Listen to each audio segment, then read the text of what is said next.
Good evening and welcome to Monkeys with Fire. How is everybody tonight? I hope you're all well. I hope you had a wonderful weekend and today has been good to you. So I can already see we've got lots of people talking. We are doing a simulcast over to both Twitch and to YouTube for tonight's interview. For anybody who is new on the channel, who's not aware, tonight's show is a live interview with Marcin Welnicki, creative director of Into the Unknown and designer of Aeon Trespass Odyssey. That is the focus of tonight's show. Marcin has been on the channel many times in the past. It is always great to have him here to learn about the development of this fantastic game. I cannot wait to see it again, having played it many months ago as an early prelude. So we'll find out what's been happening in the studio, where the game is up to, and of course it will be opportunity for you guys to ask Marcin some of your questions. Now, I can see that there's a lot of questions happening over on YouTube. Guys, you'll have to wait until near the end of the interview because unfortunately we won't be able to make a note of your questions, so keep them to one side. And then when we open up the questions on the floor, then please do put them forward and we'll try and answer as many as we can. And I do see a couple of familiar faces, familiar names. I know Heath there, so welcome Heath. Thank you so much for dropping by. Hello to Roga and to Amberden. And of course, welcome to all the new people who we may not have seen last time, but maybe you've seen the previous interviews, and that's what's brought you here tonight. So welcome everybody. All right, so there's no point hanging about, is there? Should we just get right on with this? So let me just double check and make sure that Marcin is all set and ready. Are we getting the thumbs up? We are indeed. All right, I will unmute the mic.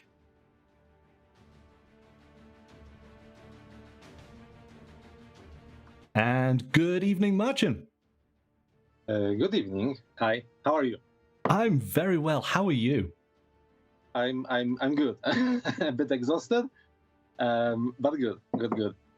And it's again it's really fun. We're at the end of the Aeon Trespass cycle, our production cycle, not a game cycle, and we've just been started to tease Forlorn, so there's really much work, but I'm very excited. I'm really can't wait to see the game in the wild. So okay, excellent. And so just before we get started, because of course we last spoke in, I think it was February of this year, wasn't it? I think so. Yeah. So how have things been since then with you personally? Other than being very busy.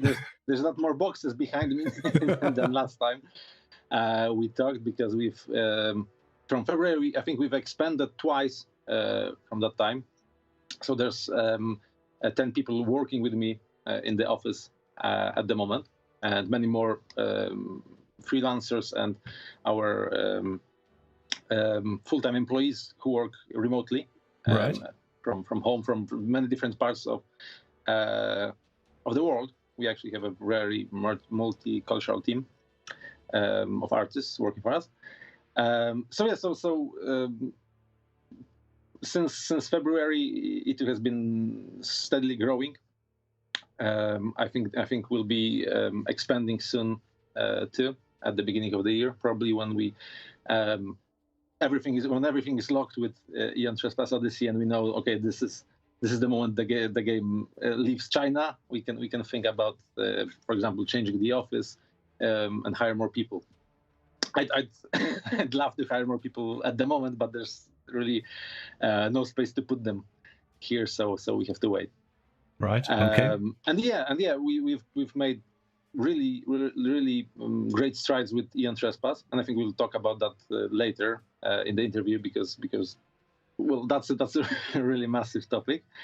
And we've announced Forlorn, which we've also been working on. and that's pretty exciting for us too.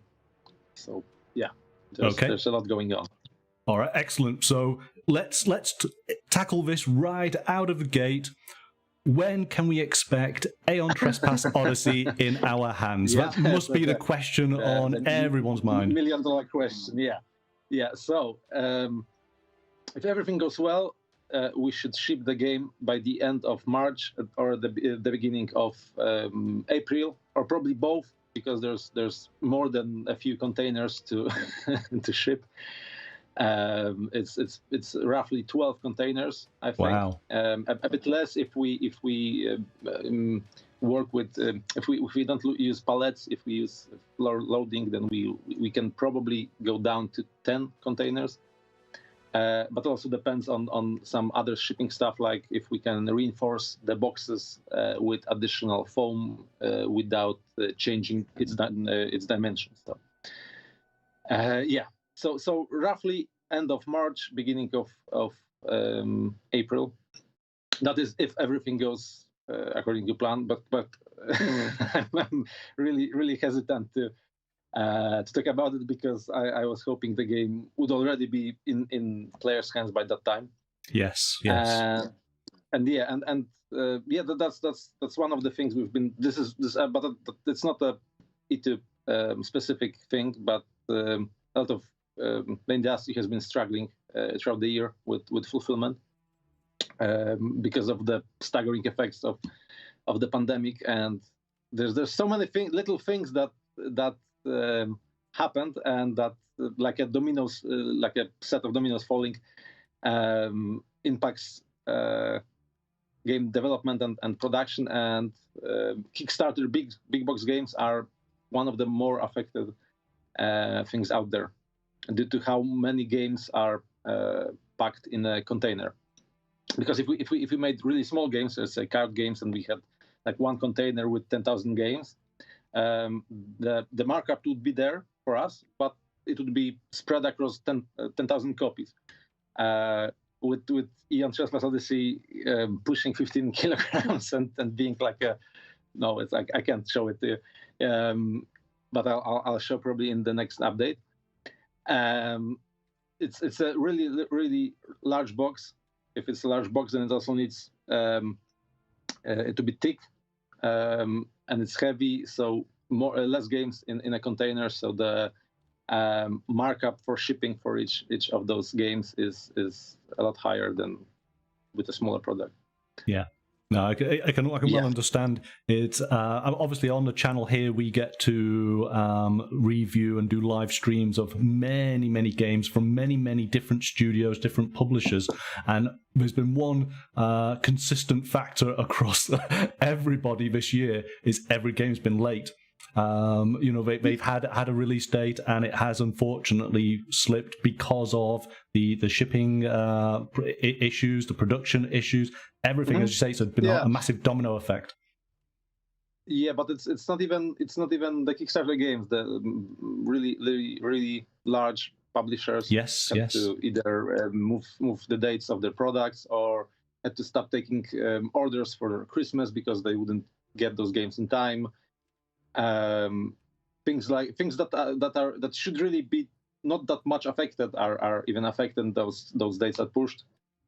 And it's not even the gaming industry, but it's today I read about car manufacturers not putting many features of those cars in them because of the microchip shortage.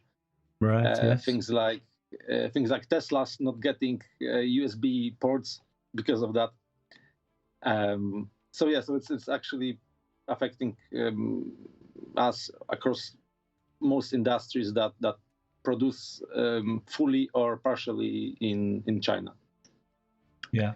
And for board gaming, for Kickstarter board gaming, that's most of it, because even though we have printers in Europe, I think only Games Workshop has a working plastics miniatures factory in Europe that can produce on that scale and with that level of detail. And so 99% of plastics production needs to go through China. So Right. Yeah. Well, it's certainly it's interesting, and it echoes what's happening, as you say, not in just in the gaming industry, but across all Yeah, industries and across the entire the world.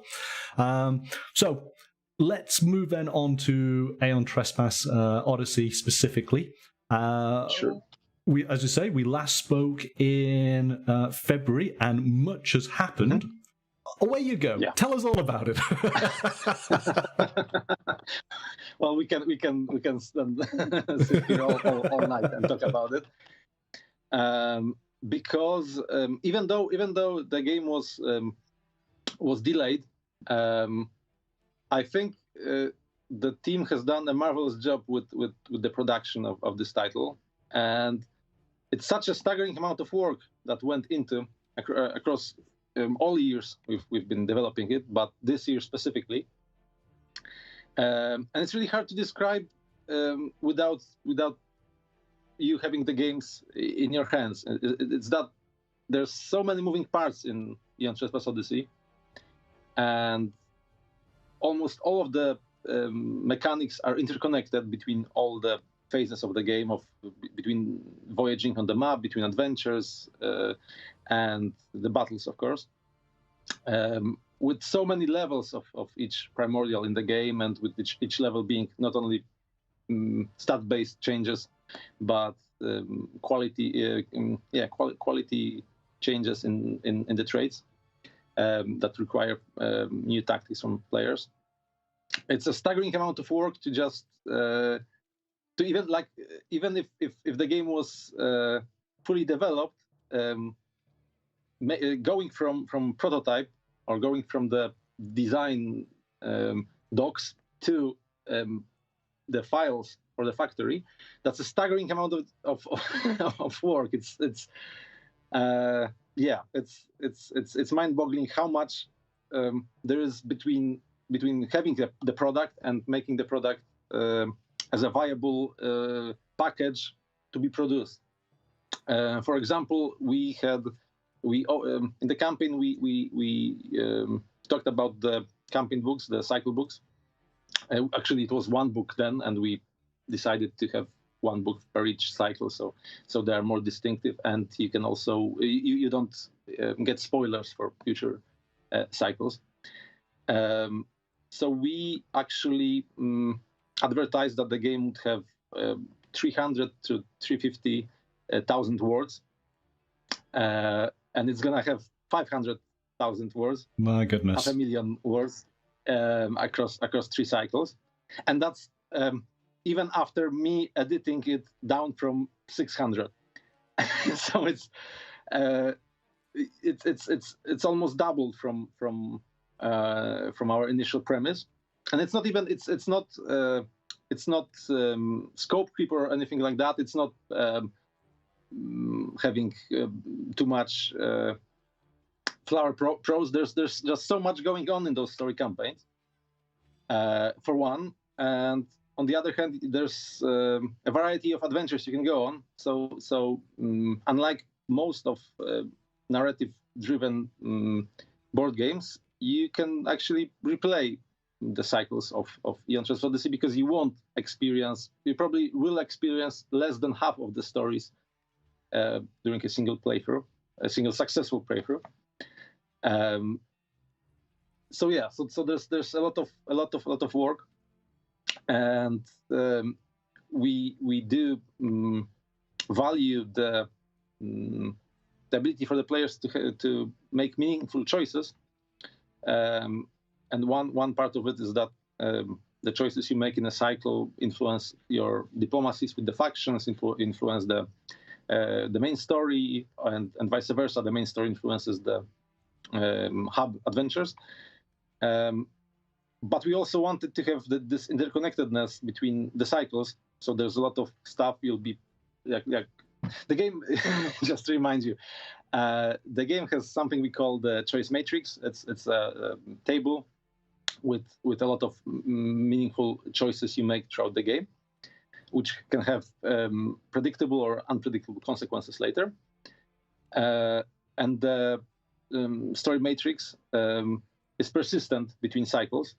So you may be surprised that in cycle 3 you are referenced to check something that you did in cycle 1.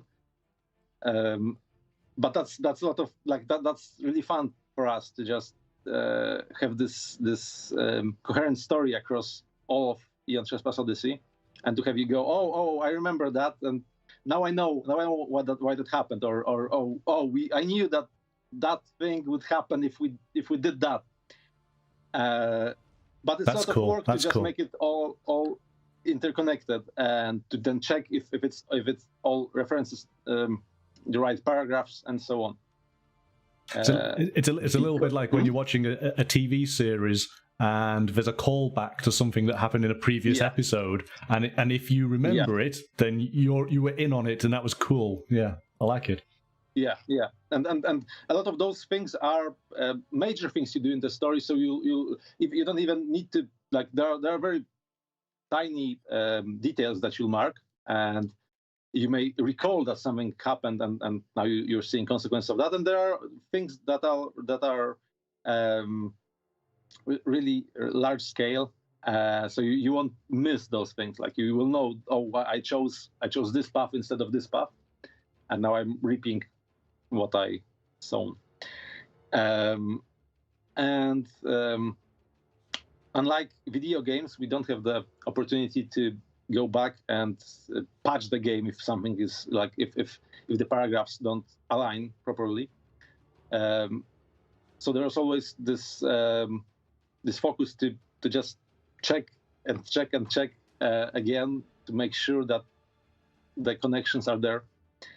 And also our game is going through or was going through now it will be for cycle 4 and 5 through a professional editing process. So it's something we're working with a professional book editor on all our products, just to we'll have that level of quality both in writing and in the style of writing, and because the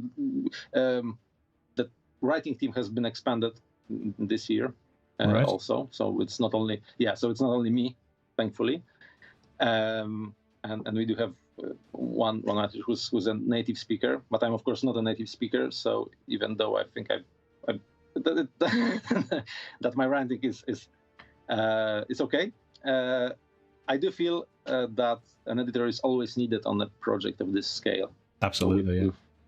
Hired one, and that's also that also takes time. So it's again, it's a staggering amount of work that has been put into the game.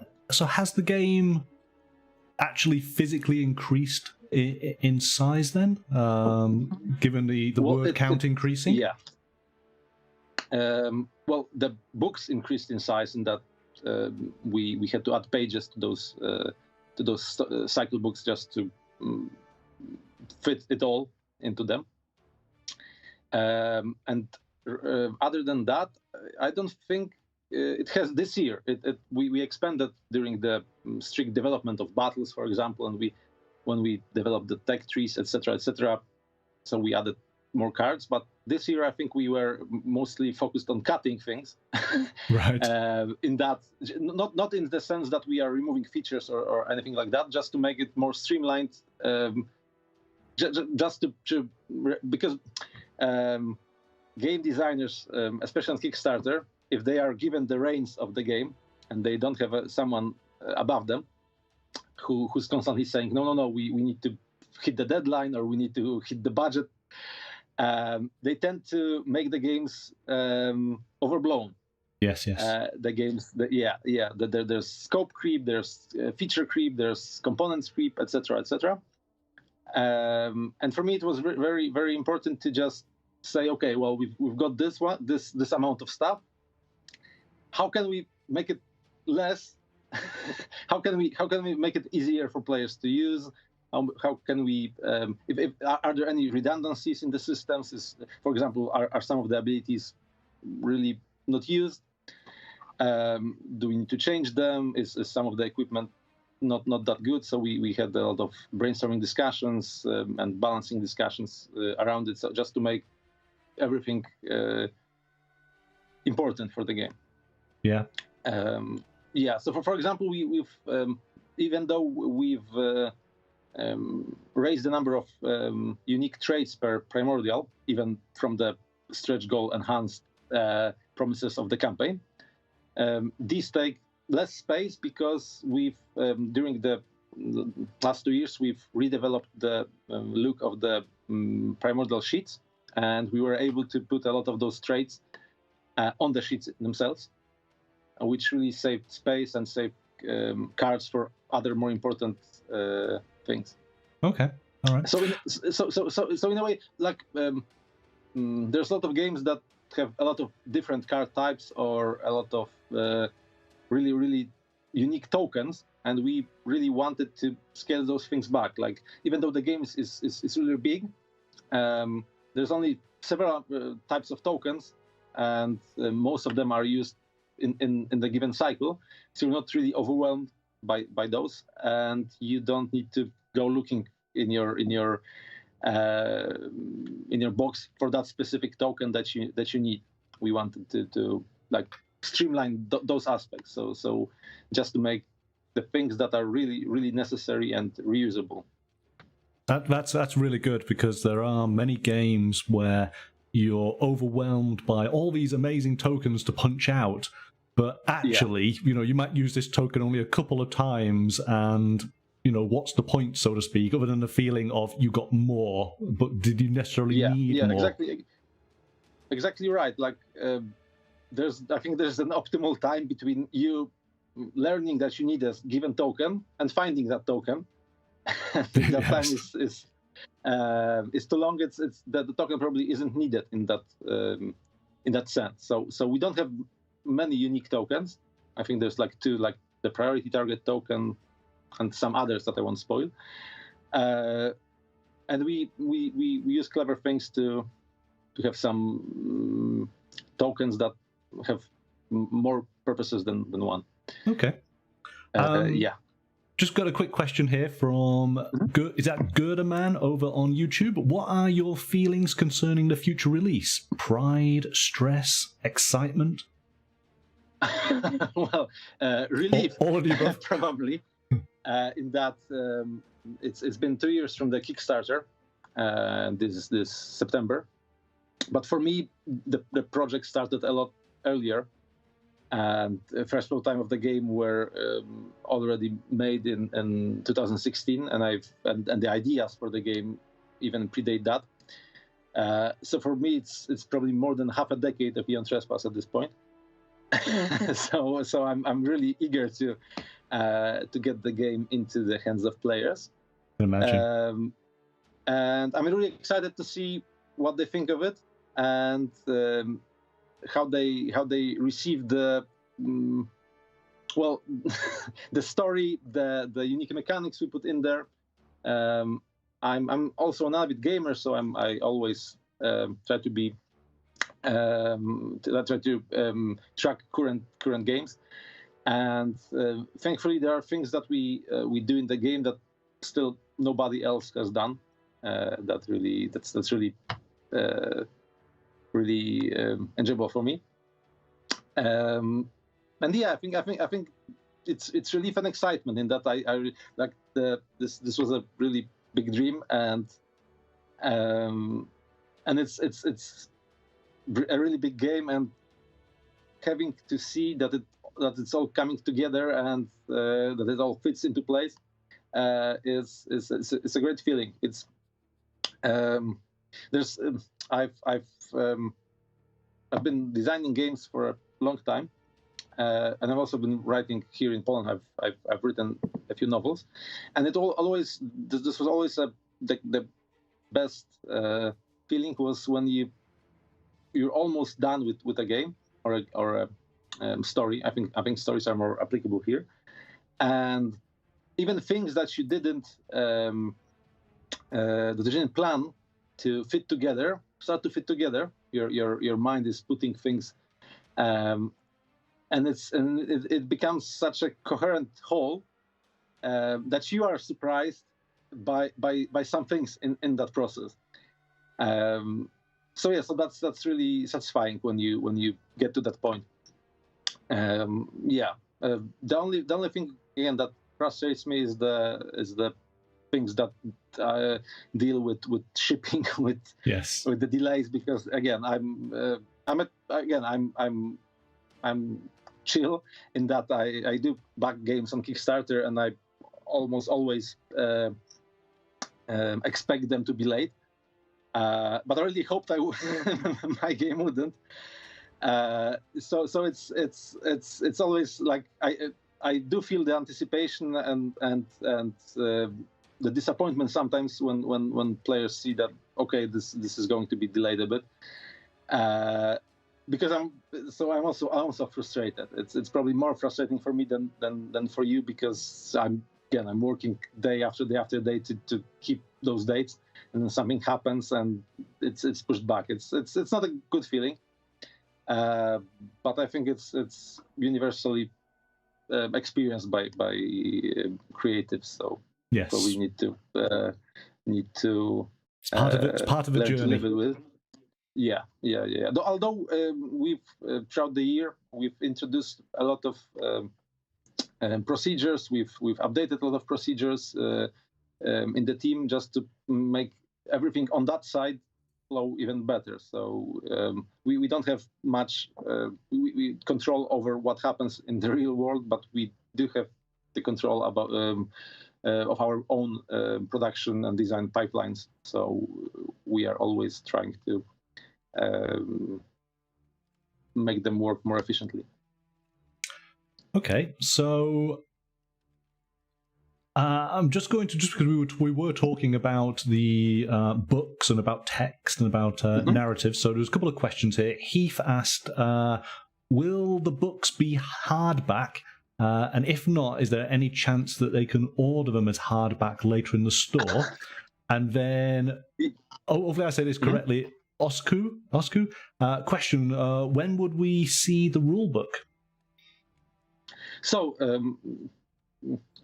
I'll answer those in chronological order. The games will not be, the books will not be in hardcover at the moment, though the cover will be, of course, hardened. And maybe we'll do a hardcover version later down the line, but it's not something we've discussed at this moment. We've already expanded the sizes. The size of, like, we have 150 more pages than we officially, like we wanted to have 300 pages for the whole storybook. Now it's 3 books of roughly 150 pages. So it's a lot. So cramming hardcover in there, like it's not that it would be that much cost prohibitive compared to how much the game production-wise costs already, but the fun the fun fact here is that we'd probably cross into the next shipping bracket of weight of the game, because the books are really a major contributing factor to the weight of the game. Paper is really heavy. It happens. So no. There's no plans at this moment to do hardcover. Hardcovers. Sorry, Keith. And as for the rulebook, I've talked about it a bit on Kickstarter already. I would like to keep the anticipation of the game going. So I'd like to publish it in relation to the shipping date, so that it's not forgotten in a sense, and so that the secrets that are in there are not like this is a I don't want to tell too much. There are things that once you start reading the rules and you think about them and you read them, there are things you may or realization you may come to that if you got the game and just started playing, you wouldn't come to those realizations that quickly, because if you get the rulebook at a certain date and the game comes to you in, for example, 2 months. You've got this time to look at it and look at it and look at it. So I want to keep the rulebook closer to the release date, but at the same time, I do want to release it before the rulebook is printed, so that players can just tell us if there is something we're missing, or if there are some errors or clarifications that are needed, so we can amend those. So I would like to publish it probably at the beginning of December, but again, don't hold you to the date. Because, yes. Yeah, if things like this is also to just go back to that shipping crisis thing. There's also the shipping crisis, or the logistics crisis also had an influence on the energy market in China, where there's now electricity rationing or power rationing in China in effect, which means that most of the factories don't work at full capacity. They work only, for example, half time or 60% of the time. And it's really hard to predict if at the exact date when the rulebook will be scheduled to be produced. In that, when winter comes, those norms can change a bit. But once I know when, I'll publish the rulebook with ample time for players to go over it and say what we're doing wrong. No, I completely appreciate. Right in that, it's because it's the thing with games is that you can test it internally all you want. You can have blind tests of some player groups, but there's nothing like testing in the wild, let's say. So even though there's probably dozens of people who have already gone through the rulebook, reading it or writing to it, changing things, so it's more like I'm not writing or I didn't write the final rulebook. I've gone over it after the fact, but the final rulebook was written by someone else, just how to say it, just so it's written from the perspective of someone who doesn't know the rules as intimately as me, because for me a lot of things may be really obvious. So maybe I forgot about something that was really, for me, was really obvious, and it really isn't. So I wasn't writing the final rulebook, but still, even though there's a lot of people who laid their eyes on it, it's nothing compared to for thousands of people who can read it online and say, okay, well maybe we can change this a bit and it'll be better, or this rule is really not as clear as you wanted it to be. Could you maybe clarify it more? So I'm really looking forward to that.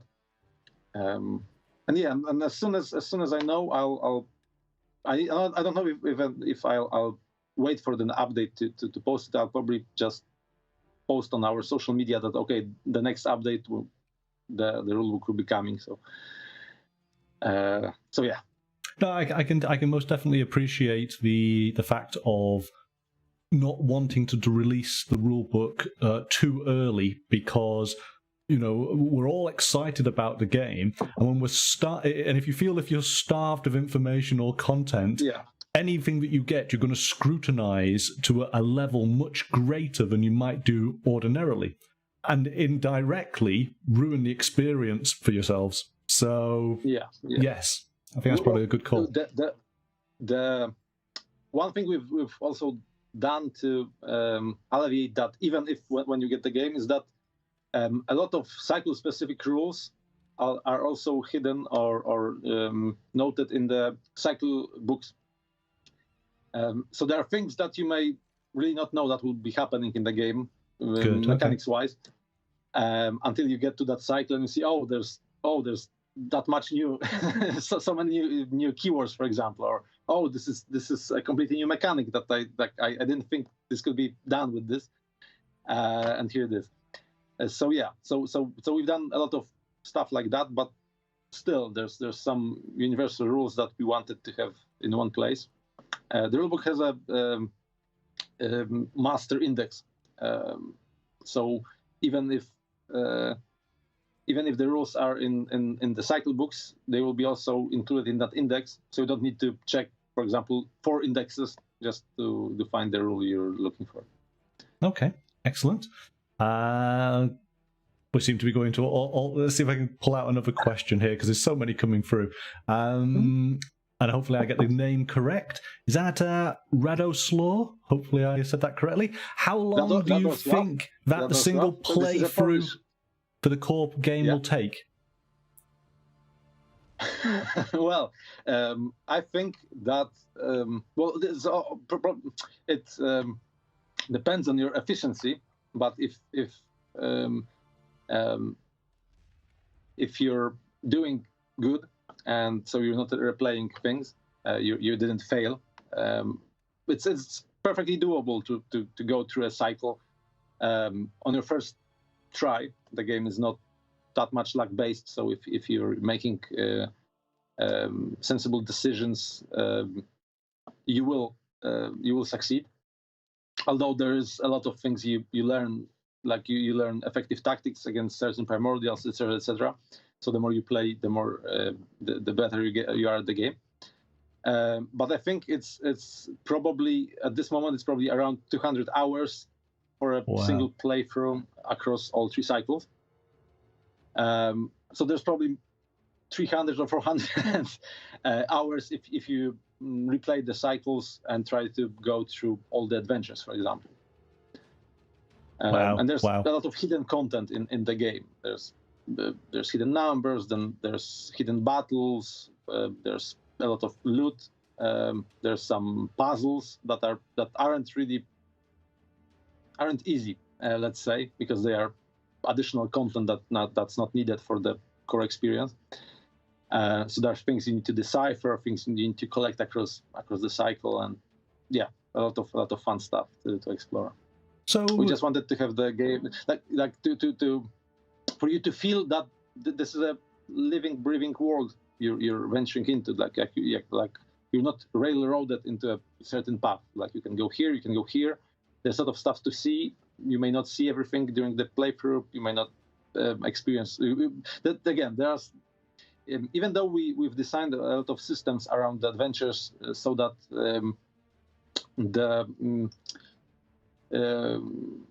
the mechanics of receiving rewards and penalties are balanced, in that some things are standardized, like getting diplomacy, but there's still a lot of unique rewards you get from the adventures, and a lot of unique interactions that are okay. This is the only adventure across the whole 3 cycles that does this thing, or here you get a certain boon or affliction that's not found anywhere else in the game. It's specific to this adventure, and it ties to the story of this adventure. So yeah, there's a lot of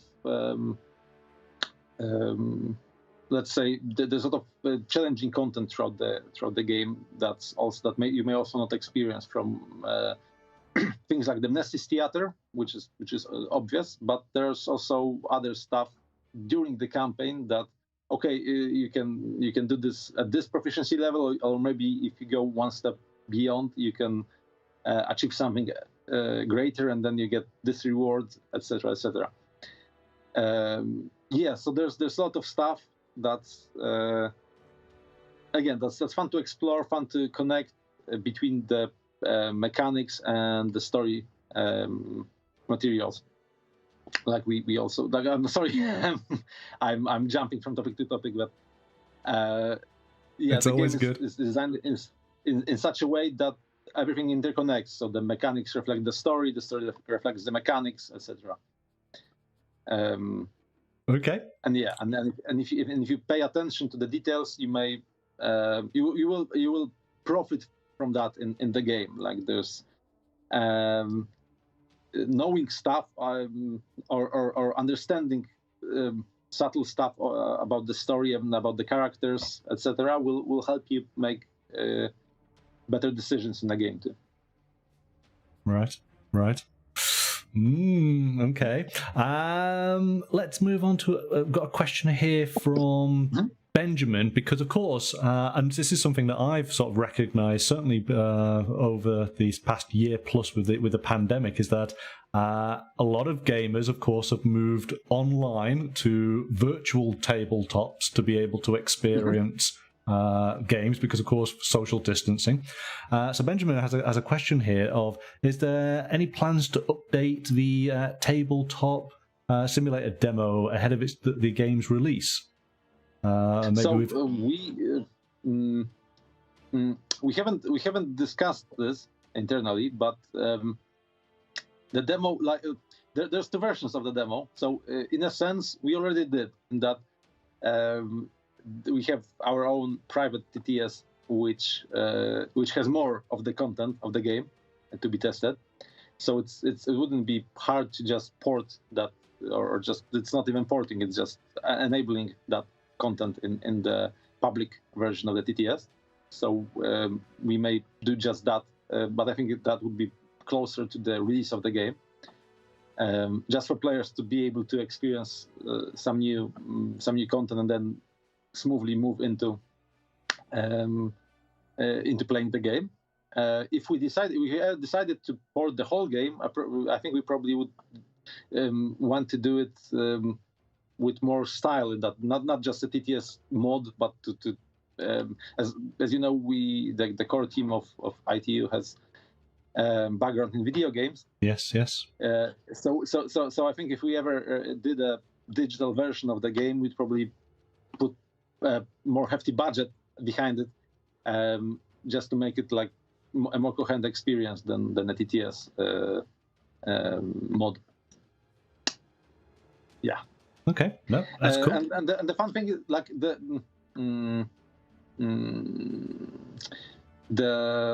I think how do I put it? The thing is that with each primordial battle is really unique in that.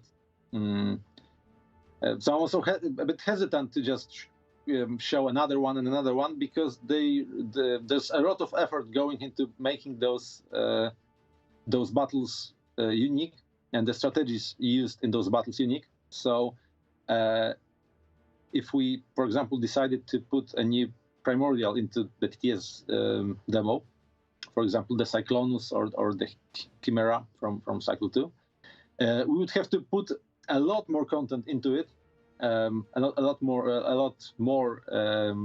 gear, for example, and new Mnemos abilities and awakenings and summonings, etc., because the game is designed in such a way that you can't approach new content, new battles with the same stuff you had before. Like, you need to formulate new strategies and advance your technology to keep up with the primordials. So adding each battle also adds a lot of stuff around it. Yeah. So as you say, it's all interconnected, isn't it? Yeah. We do plan to, if time allows us, but I think it will allow us to do that. To put a later and an undisclosed date to put a TTS mod of our second game. But that's maybe a topic for later. Okay. So I'm just going to go back then, because you gave me some notes about for the interview, and you talked about Mini's game story secrets, and then there's a word there which I is that Mnestis? Yeah, it's in Polish we probably read it as Mnestis, but it's probably Nestis. In that, well, it really depends on the region of the world you live in, how you pronounce it, and it's tied to the Mnemos cards. Okay. And to this mechanic and story surrounding our it's called the Mnestis or Nestis theater. It's a place on the Argo where you can. It's like a virtual training room for the Titans. Right. but and it was announced during the Kickstarter campaign, but since then we really expanded on it. We for example, we decided, this is a thing I've mentioned before, we decided to make each level of the primordial really unique. We announced that there will be new traits, but now each new level has one or more new traits that really change the battle in crazy ways. And we also structured it in a sort of reverse tree or reverse tech tree, and that each new battle unlocks further battles in the Mnestis theater, and it's not always the same primordial, in that level 5 of Hekaton doesn't necessarily unlock level 6 Hekaton, which I thought was really important because it really pushes the players to rethink their strategies. Like you can't really go. Oh, sorry. In the main game, you experience only some of the levels of each primordial, but the higher levels are either reserved for the Mnestis theater or for some special content in the campaign. So, so is this in essence a Titan version of the X-Men's battle room? Yeah, something like that. Excellent, I love it. yeah, something like that, and it's also really hard content in that it's harder than the main campaigns. So it's for players who really want to again experience really tough battles, but at the same time it takes into account all the cycles, even the cycles we haven't released yet. As we've tested cycle 4 before we finished cycle 3, so we could incorporate a lot of that stuff into the Mnestis theater. So you can either, as the Mnestis theater is unlocked after each cycle, so you defeat cycle, you beat cycle 1, you can access the cycle 1 content in the Mnestis theater, and you can go straight to it, and that those fights will be really, really tough. Or you can say, okay, let's play the campaigns, let's continue with playing the cycles, and you can approach them later on.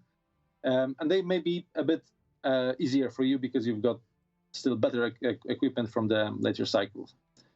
However, the top tier of Mnestis theater will be really, really, really hard. Like it's there's some really, really crazy traits for the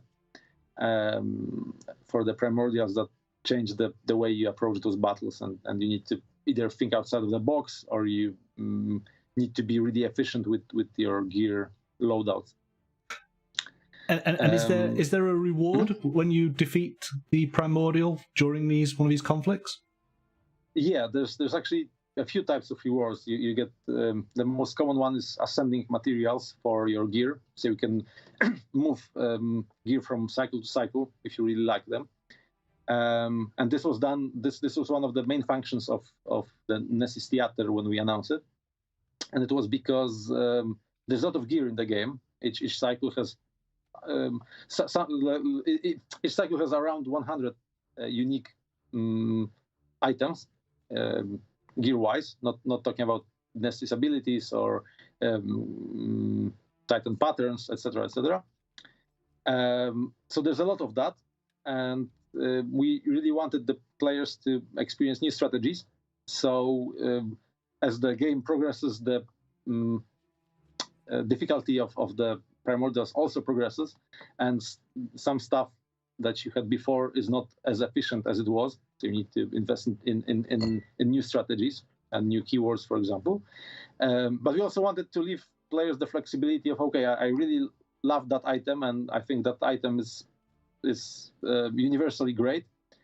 So I want to take it to my cycle 3 campaign from cycle 1 campaign. Well, you can, but you need to get that ascending material to make it so. Right. So that's one part of it, and the other part of it is special, unique legendary items that you can get in the Mnestis Theater.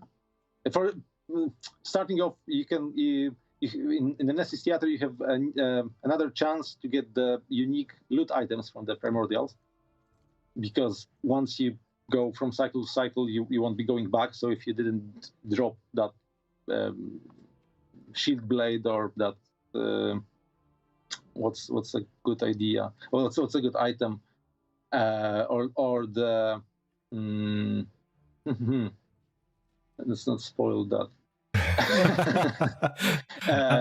Yeah, but he, for example, no, I'm just going through going through the gear items and thinking, I won't talk about this. No, not this one.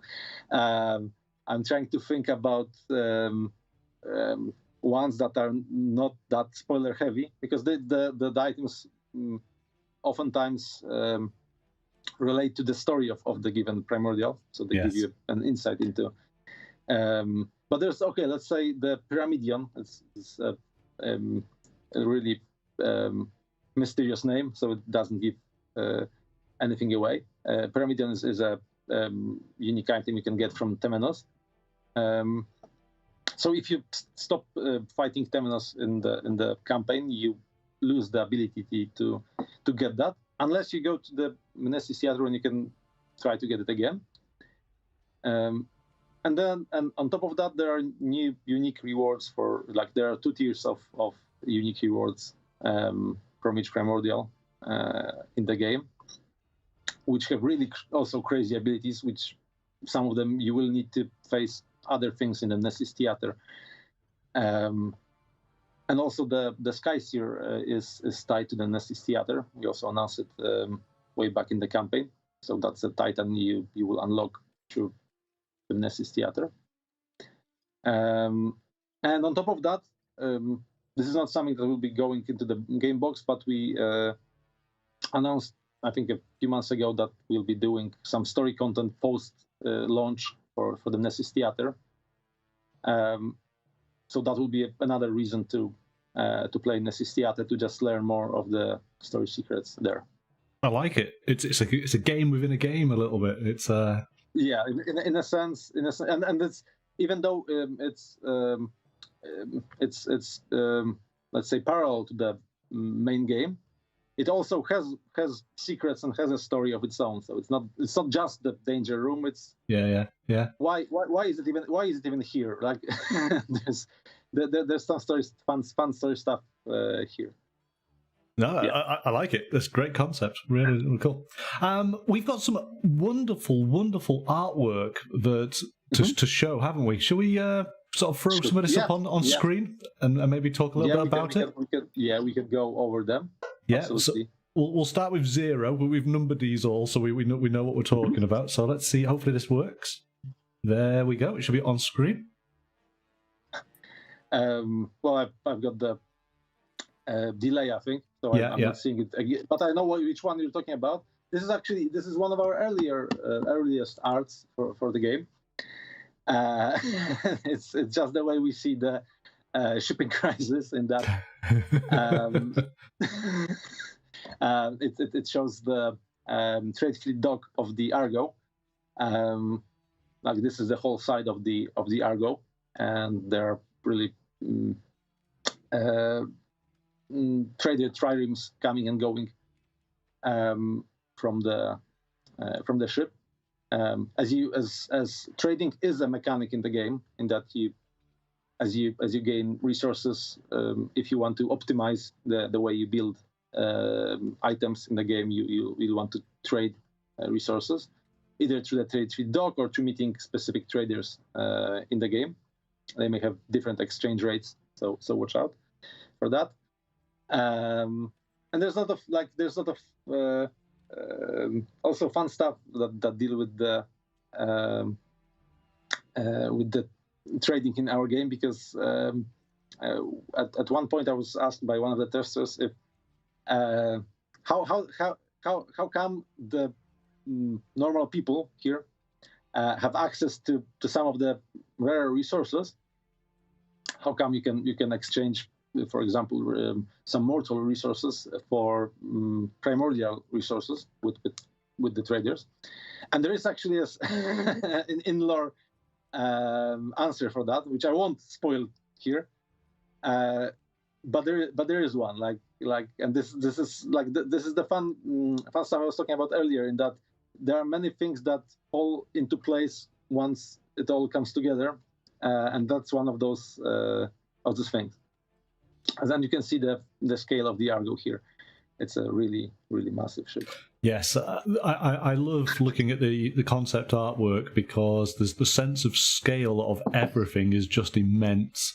And it really helps to convey just how large these titans and the primordials actually are. So this is beautiful, really good. Let's move on to the next image. Sure. The next one I really love. I think it's one of the greats. We've actually created a series of illustrations for each battle in the game, so you can see every and this is actually based on our in-house playthroughs, which is fun. We've decided to paint the first official victory in the internal testing. So after we tested out all the bugs and balanced the battle, then it was a sort of contest in the studio to which team can beat that monster first, and that's reflected in the gear that Titans are using here. So this is the winning loadout for that battle that took place here. And it's also it's a fun thing that with all those illustrations, we also wanted to show the unique mechanics of a particular monster. So again, it's an all around. This is my favorite, I think, from the early portion of the game. You can see again clearly when you get the game, you'll recognize the Titans and recognize the equipment. Although throughout the battles we also put some Easter eggs in, so watch out for those, because you may be surprised what you'll see. So this is a battle with Temenos on Crete in cycle 1. I think we can move to the next one. The next one, I think we've showed people at the end of October. I also like this one really much, because it's like with each of those illustrations, we really try to think about what is unique about the battle and how we can showcase it on the art. So that's the battle with the Chimera Metastasios. I've got a setup here, so I see those images on the screen here on the left. And yeah, this is the Chimera, and actually I've got I think it's the appropriate moment to just show it. This is the actual miniature of the Chimera. And the fun thing is that even though we showed this miniature and earlier we showed the render for it, there are really a lot of details that are missed in those showcases. For example, this head you see on the art is on the model, as this is a Chimera, so it has all the 3 heads of the mythical Chimera and additional stuff. And each of those heads actually has a unique attack in the game. So that's also really fun, because there's a lot of really fun interactions inside the game and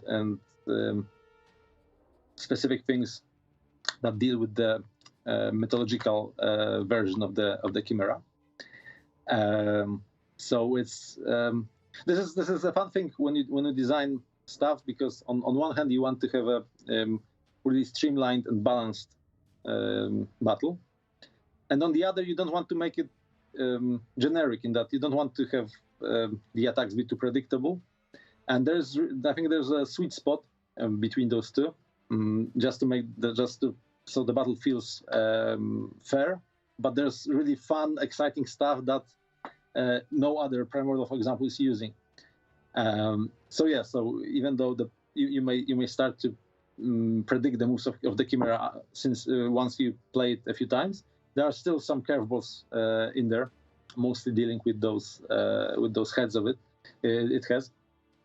So I can also show you the miniature. This is our sample, and it does have those removable vantage points, and that's one of our unique features of the game. And let me. Is it this one or is it this one? Let me check. No, it's this one. I just can't.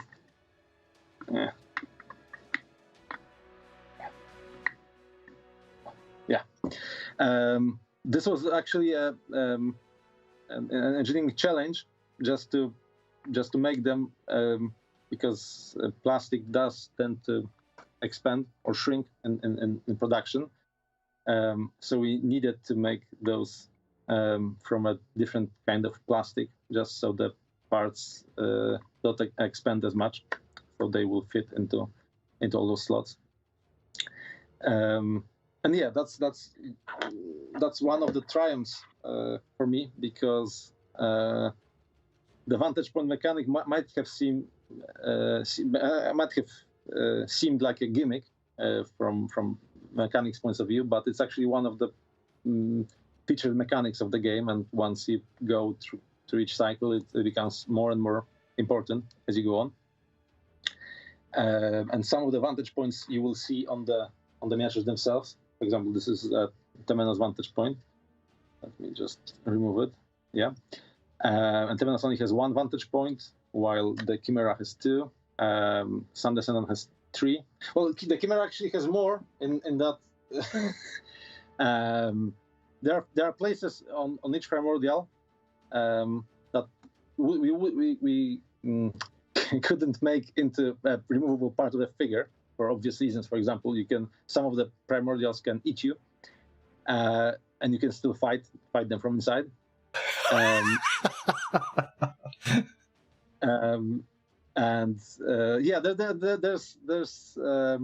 There's fun stuff there too. Fun interactions. You can get specific titles, things like bellying out. that's a specific title. If you do a specific thing in a stomach of a Primordial. So there's really fun stuff that deals with vantage points, and that kind of mechanics will be even more important when we go into the expansions. I think we have some of the expansion content to show also, and there we decided, okay, this is the expansion stuff, and expansions should really feel it shouldn't be more of the same. It should be really innovative, and also if it's going after the main cycle, it should be harder than the main cycle. So from those two ideas, a lot of the mechanics in the expansions come from, and I think people will be really surprised what we achieved in that space. But that's for another time. Like, discussing those things in detail is for another time, because the expansions will probably arrive more closer to the end of next year. Okay. Go on to the next image. Yeah.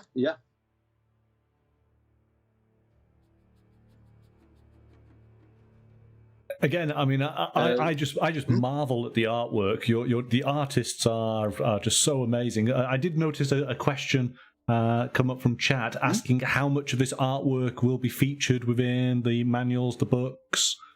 Is there a lot of this? Actually, yeah. So these, like we decided we wanted to have each battle illustrated in in the books. So these will definitely go into the books. Like they're without this. This isn't a spoiler.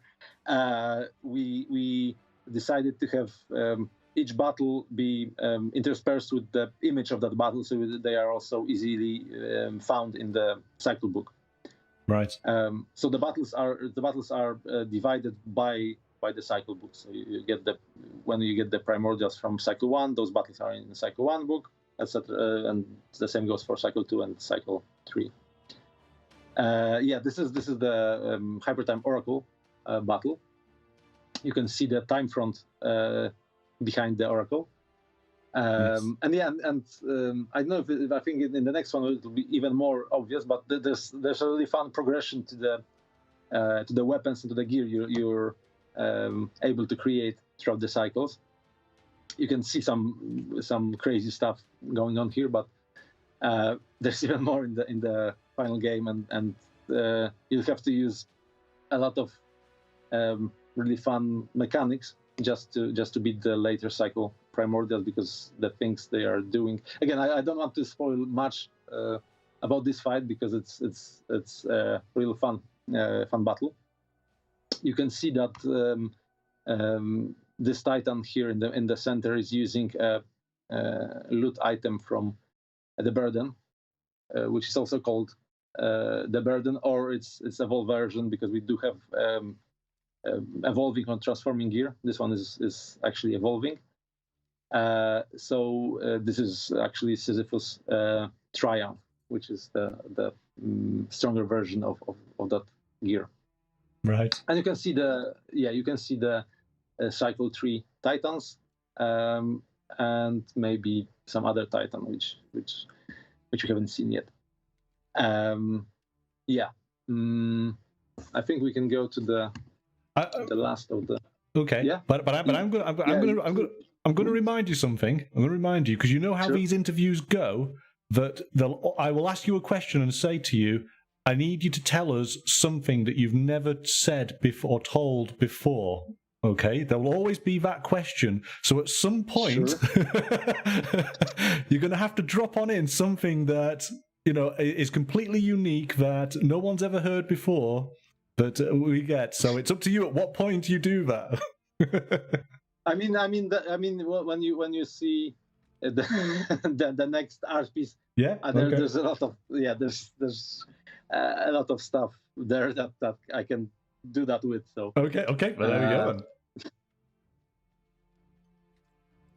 You know me. I always like to put you on the spot. I can even probably tell you three things that no one has heard about the game in the next on the next image alone. This is the Burden fight. The Burden is the second adversary in the game, and the battle is really, really fun. I think it's one of the most unique battles, and the mechanics there are really, like, they are thematic and they are fun, and I think that's the pinnacle you can strive for, in that you have a concept, there's a story concept for a primordial, and the mechanics really, really sell that premise, that story premise.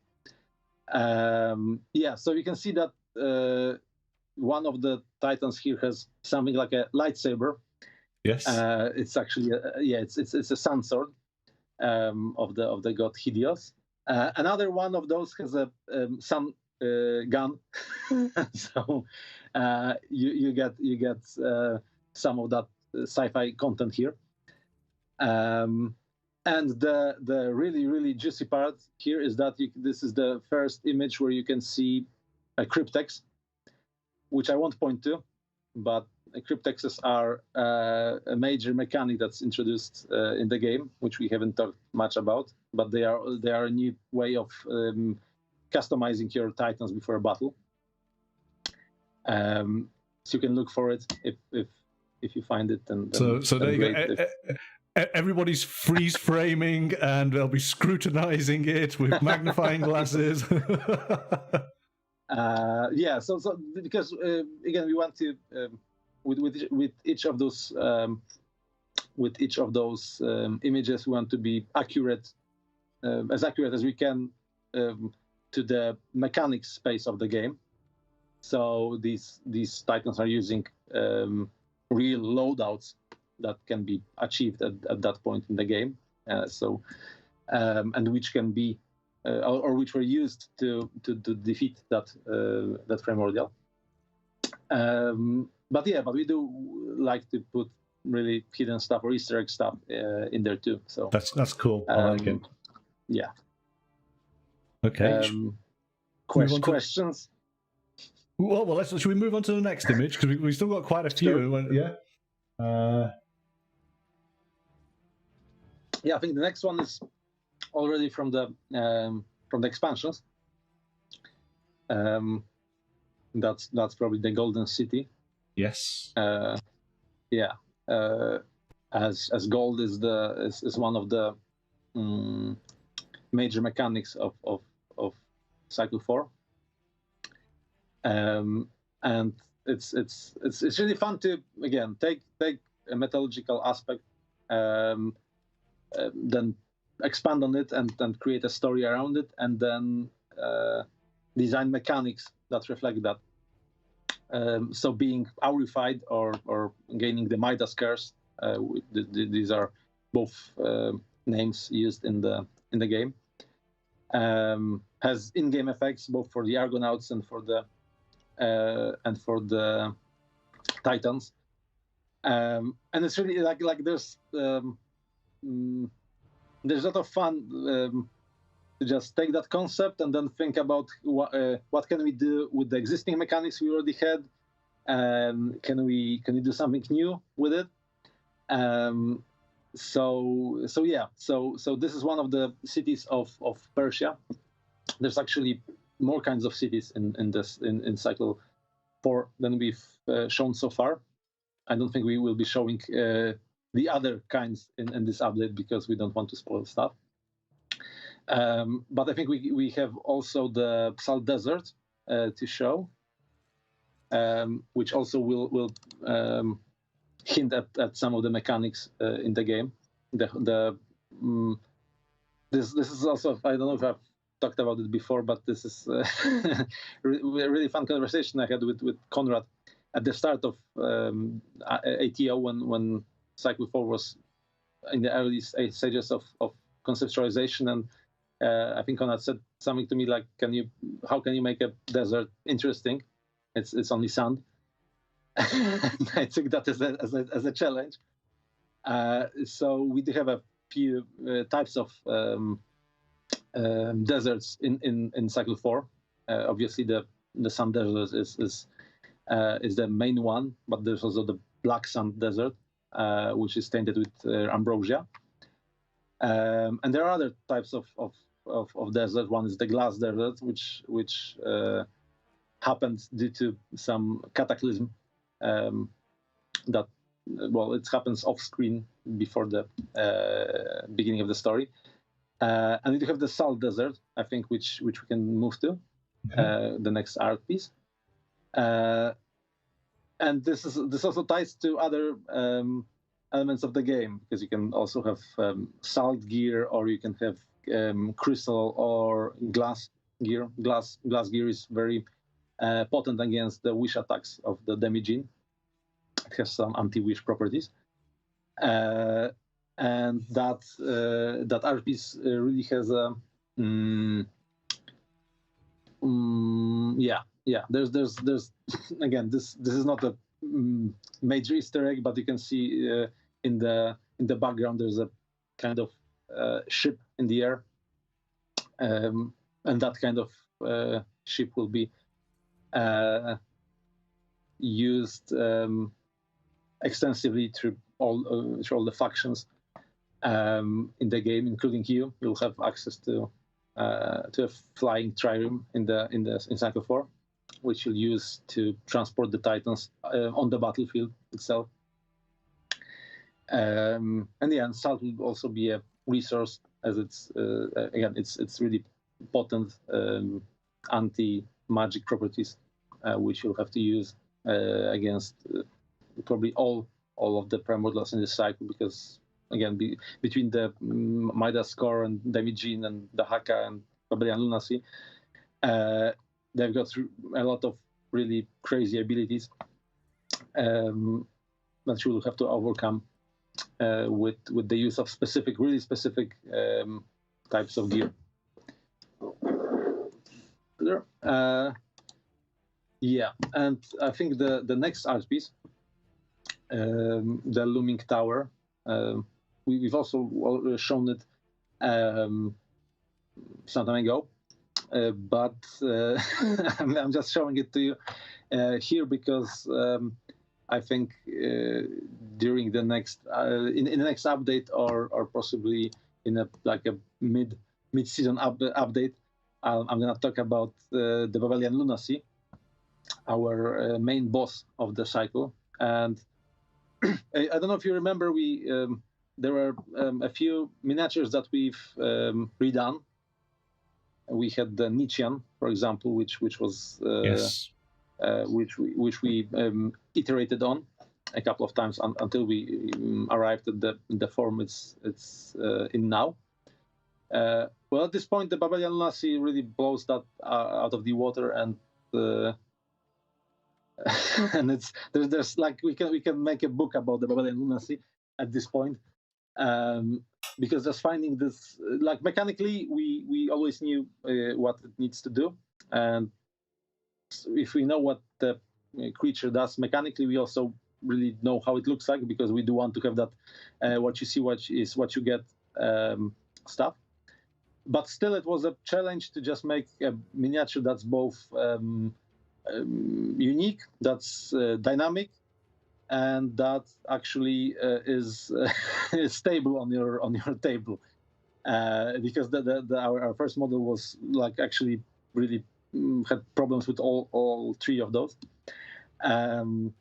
So we've iterated, and I think there's like 6 or 7 artists that worked on the Babelian Lunacy until we arrived at the concept that we are very happy with. And it's still really true to what we've shown so far. But once we unveil it, you'll know how much it has changed from the early concept to the final one.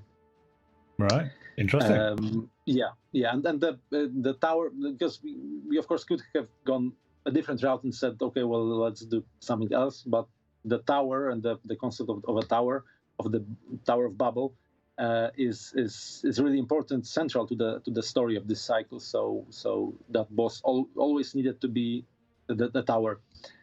And yeah, but mechanics wise, I think it's a fun battle. It's a really hard enemy, and each of the battles in Cycle 4 use things like we can I think go to the next one. We'll see the Midas Core and the Wish and the Titan, and I think the Wish and the Titan has a lot of the stuff I was talking about earlier. Things like different kinds of swords. He has one golden sword, which is immune to the aurification process of the primordials in this cycle because it's already golden. He uses a salt sword and a glass sword. This is the Midas Core. It's really fun. Like it's how could I describe it? It's a fun battle because there's a lot of unique mechanics to this primordial. It charges and it can overcharge in that it can blow past you. It can turn you into gold. It can impale you on its horns, and it can curse you. And curses are a specific type of attack we have in Cycle 4 that are really, really, really deadly, and you need specific ways to deal with those. And it's also it's a lot of fun to just create lore for something like that. To just think of how could this thing fly, could this thing move. And flying is really important because some of the battles you'll be waging with Midas Core and with Babelian Lunacy will be happening on the top of pillars. So most of the board will be inaccessible to you, and you'll need to jump from pillar to pillar. Wow. And use the new mechanics, the new traversal mechanics we introduced in this cycle. And again, with the design space is really open here, because we can do curse stuff, we can do wish stuff. There are fun mechanics with wished weapons and wished items. There's a few different types of curses in the game. You can curses that influence or affect the Titan in a battle, or curses that are more permanent that affect the Argonauts themselves, and you can use them if you're clever enough. You can use the positive aspect of those curses to circumvent some things in the game. So it's actually it was really hard to really narrow down the design space for this cycle. In the initial design documents, there was so much stuff, so many Argo abilities, so many Mnemos abilities, so many gear. It was even more than in Cycle 3. So we needed to just focus in and choose the best ones to just make the whole cycle a bit more focused. But I think we're on the right track with that. And yeah, do you have any questions? I feel like I'm talking and talking and talking. Do you have any questions? No. Well, we got. I think this is the final piece of artwork, isn't it? Yes, but.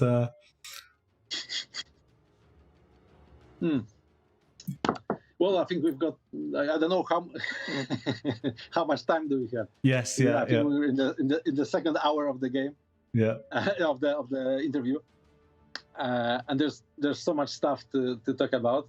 I don't know if we don't just skip some of the stuff and just go to other topics. Okay, I'll just let people just see these just quickly. It'll just be amazing teasers. Yeah, this is the Wish Under Titan. It's as you can see, it's got that glass armor. That's an anti-wish armor.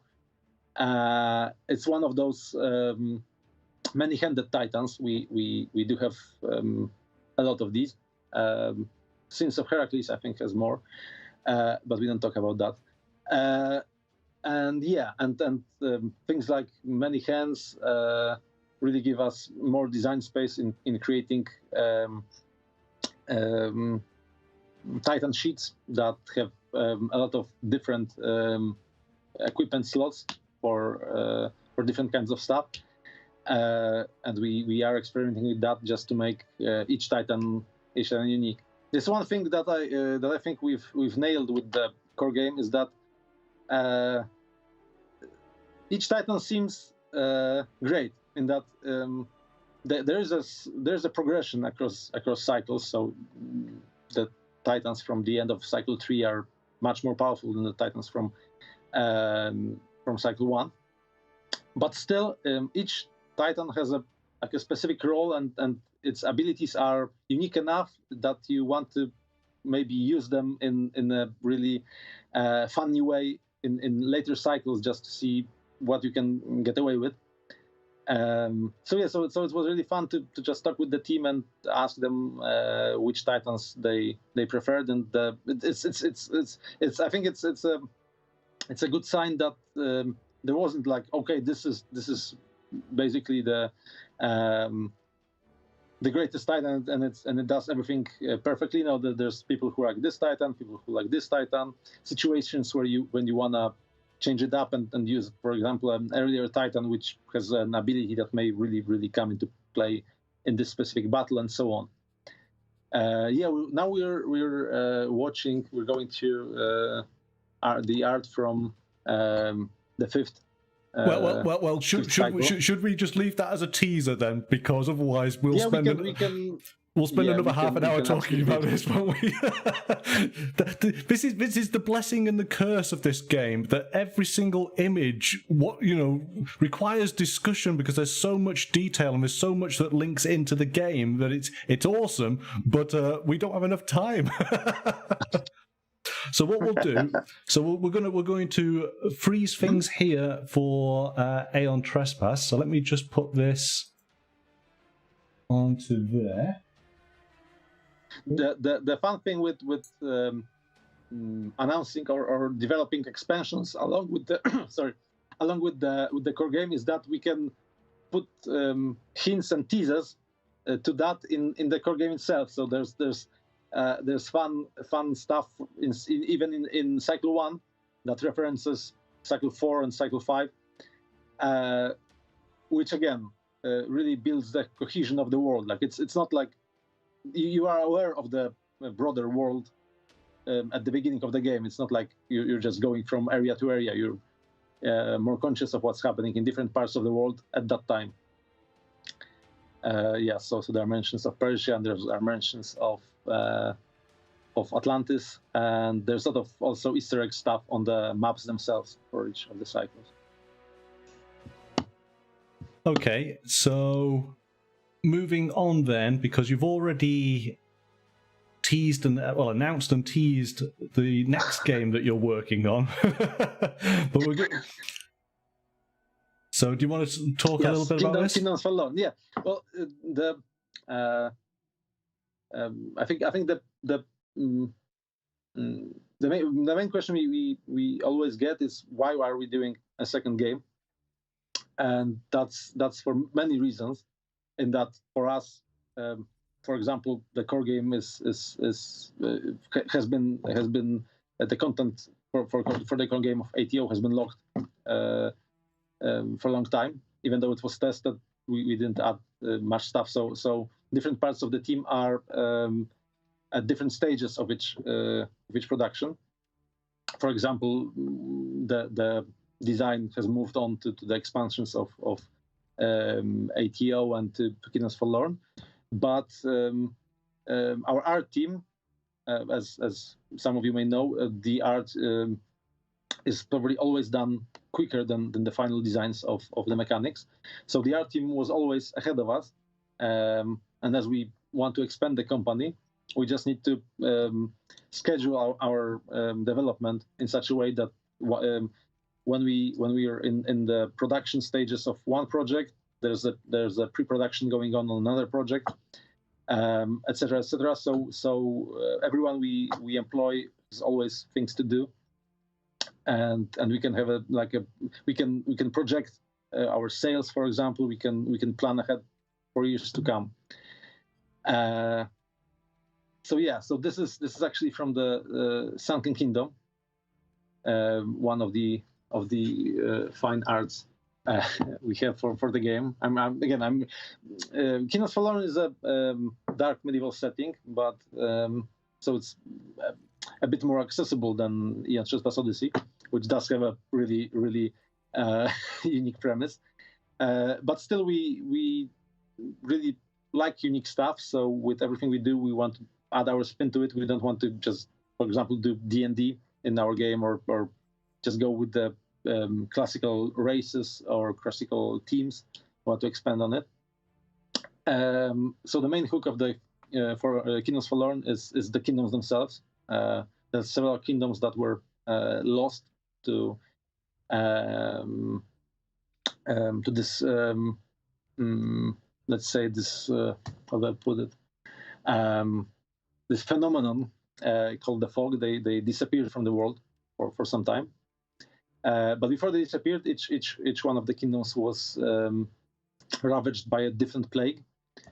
This one was ravaged by the plague of stone, of earth, of people turning into stone. And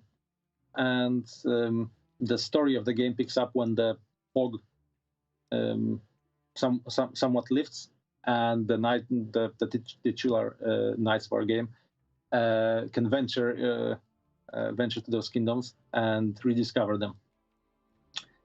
And yeah, questions. Any questions Well, again, it's a lot of world building. I mean, I've skipped through the artwork, and it's all beautiful. And of course, each one does invite lots of questions. And I specifically want to get to the miniatures because they are beautifully unique. I get to see obviously lots and lots of minis, and these have something to offer. A lot of obviously people who come to the channel are miniature painters, who I'm sure will be intrigued by them. So let's take a look at this next image, because of course this is the concept art for then one of the what seems to be one of the principal miniatures. Yeah. So do you want to tell us a little bit about this character? Sure thing. I do like. Yeah. So this is this character is the king of the Principality of Stone. He's called the Puppet King, and I think the art really explains why that is. And that's also one of the core concepts of the game. With the subtitle of Kingdoms Forlorn is Dragons, Devils, and Kings, and through that subtitle, each of the kingdoms has those three in different configurations. Yeah, so this one is the old king of the Principality of Stone, who somehow is still alive. Though, as you can see, it's more complicated than that. And that's a fun thing with designing mechanics for the game, because although Kingdoms Forlorn shares a lot of DNA with Aeon Trespass Odyssey, it does have a lot of, like, it's not just Aeon Trespass medieval. There's a lot of mechanics that are completely different, and we approach things in a different way. We not only with specific mechanics, but we want to evoke a different kind of mood with the mechanics. So the player actions are different, and the player characters are different. In that you've got permanent progression in the game for each character, and each character is a named character that you develop through your choices throughout the game. So this king is one of the final high level bosses of the Principality of Stone. So you won't be meeting him, like if we can go to the next image, you'll see that those different tiers of enemies you'll get to fight in Kingdoms Forlorn. And yeah, some of them are more common, some of them aren't. And the higher the tier of the creature, the rarer they are. Although it's not like we want the players to experience the content we're creating. So it's not like this is a one-off battle. There are many fun ways we introduce certain enemies into the game. So although the king is one of the final boss battles, you still will interact with him across your campaigns. Mark is asking. So here you can see. Sorry, Mark is asking, do the battles escalate as in Aeon Trespass Odyssey? Yeah, although there's a few wrinkles to that. For example, we do have mob battles in the game. We don't have the mobs shown here, but they will be in the game. There's a few different kinds of mobs per kingdom, and they also have their own, let's say, BP for BP deck and AI deck. Okay. But they are played completely different, and so for example, there are things like escalation work differently. But we do, and it works differently because of the stats of the knights. But the core concept in that we want to have the battles evolve and become more deadly as they go on is very much intact in the game. Although the battles are interspersed with your story content, your personal story content, and with the dungeon delves, which are a very, very unique mechanic to the game. I don't want to spoil it at this moment, but we've spent a lot of time working on those, both from mechanics point of view and from an engineering or graphics engineering point of view, just to make it a unique mechanic and unique part of the game. And that we've played a lot of dungeon crawlers in our time, and there was always something missing for us in that part of the game. So we wanted to create something really unique, something that because with those boss battles in Aeon Trespass, and then here I think we've achieved something really really good in the space of battling in a game. But in dungeon crawlers are really like they are both battling the monsters, battling the creatures, and they're also about exploration, about moving through that space of the dungeon. So it was really important for us to allow you to feel like you're really like this is a real world in that, because in contrast to Aeon Trespass Odyssey, Kingdoms Forlorn does have a lot of procedurally generated stuff in that we want you to experience the game in a different way than Aeon Trespass Odyssey. So it's not that kind of campaign game. It's because it's really got some different fundamentals, and that influences those delves into the kingdoms themselves. And so the part of the kingdom you're going to will be always unique, and you'll be creating the maps procedurally, unless there's some things that influence that. But so we really wanted to have you experience that kind of feeling that's been done mostly in video. Like board games do feel a lot more static, obviously, than video games. But I think we found a few clever ways to make the delves really, really exciting, both as mechanics in that they are strategic. It's not like you're wandering aimlessly through the dungeon, and story-wise in that there's without spoiling anything.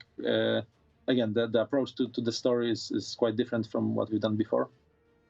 But I think that with the different, like we've got different layers of the story. We've got the personal stories of each knight you develop, and there's there are really important choices that influence both how your character will evolve throughout what kind of abilities it will have, etc., etc. But there's also choices that influence the story of that character.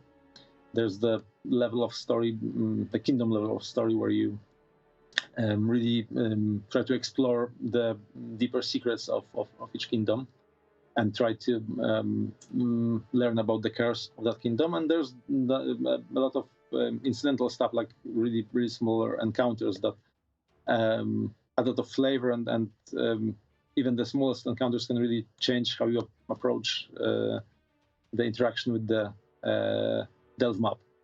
Right. Again, finally, you can see that here you have the dragon of the Principality of Stone, the devil of the Principality of Stone, and the king, and two knight level bosses, with the egg knight, the one on the left being the first big monster we introduced into the game. I think he's awesome. Tutorial monster. He's awesome, but the fun thing is that he's both funny and really terrifying once you start to learn his or its story, and learn what makes him tick and how his mechanics work and what he is and what his goals are. You'll go through phases with this creature. Who's this guy? What's he all about? So the demon with the tongue. Yeah, that's the devil. That's the devil of the kingdom. So each of the kingdoms is also haunted by a devil that may or may not be related to the main curse of the kingdom. So I don't want to really talk about him. Okay. That, he's tied to more to higher level stuff. I can tell you about the second knight enemy, the one on the right of the Ignite. Okay, that's okay. That one's called the Night Eater, and that's a really fun enemy. Which and again we do take a lot of influence from real life. So when you look at those pincer-like arms, they may remind you of something. And that one uses those arms to just crack knight armor open, and he eats knights. So he's a like type of hunter that's prowling through the Principality of Stone, and he just leaves like if if he doesn't feel like having a snack, he just leaves the knight on the spikes that grow out of his back. And you also notice that. I did, of course, notice this character here. I couldn't help but not notice him. He's obviously an instant favorite with the channel. I do really like. There's a lot of, and then again, we do spend a lot of time creating the character of each monster, of each knight. Just like we did with Aeon Trespass Odyssey, we're not just saying, "Okay, paint us a fun knight." We really think how that character works, what are his attacks, and we want to showcase that on the art. There's a quick question here from Mark. Will there be any app involved that's necessary to play the game? No, not necessarily. Like we do apps, and that we do have a background in video games, and there will be an app that you can use with Aeon Trespass Odyssey. But we don't really like. We are a bit old school in that we do want the game to focus on the table and not on your phone, for example, on your iPad. So no app will be mandatory. There will be stuff like you can have your inventory. Maybe this is something that we'll be maybe talking about later. Maybe we'll think about doing some fun story stuff with the app. But again, every app for our games is strictly optional, as we do want players to focus on the tabletop experience and to interact with other players and not look at their phone. Yeah. Okay. Oh, I think that you've zoomed on the search earlier. Oh, right. And if you can, tell me if it's visible or not. Go to your right a bit more, and then a bit more closer to the camera. My right or your right? Your right. Here?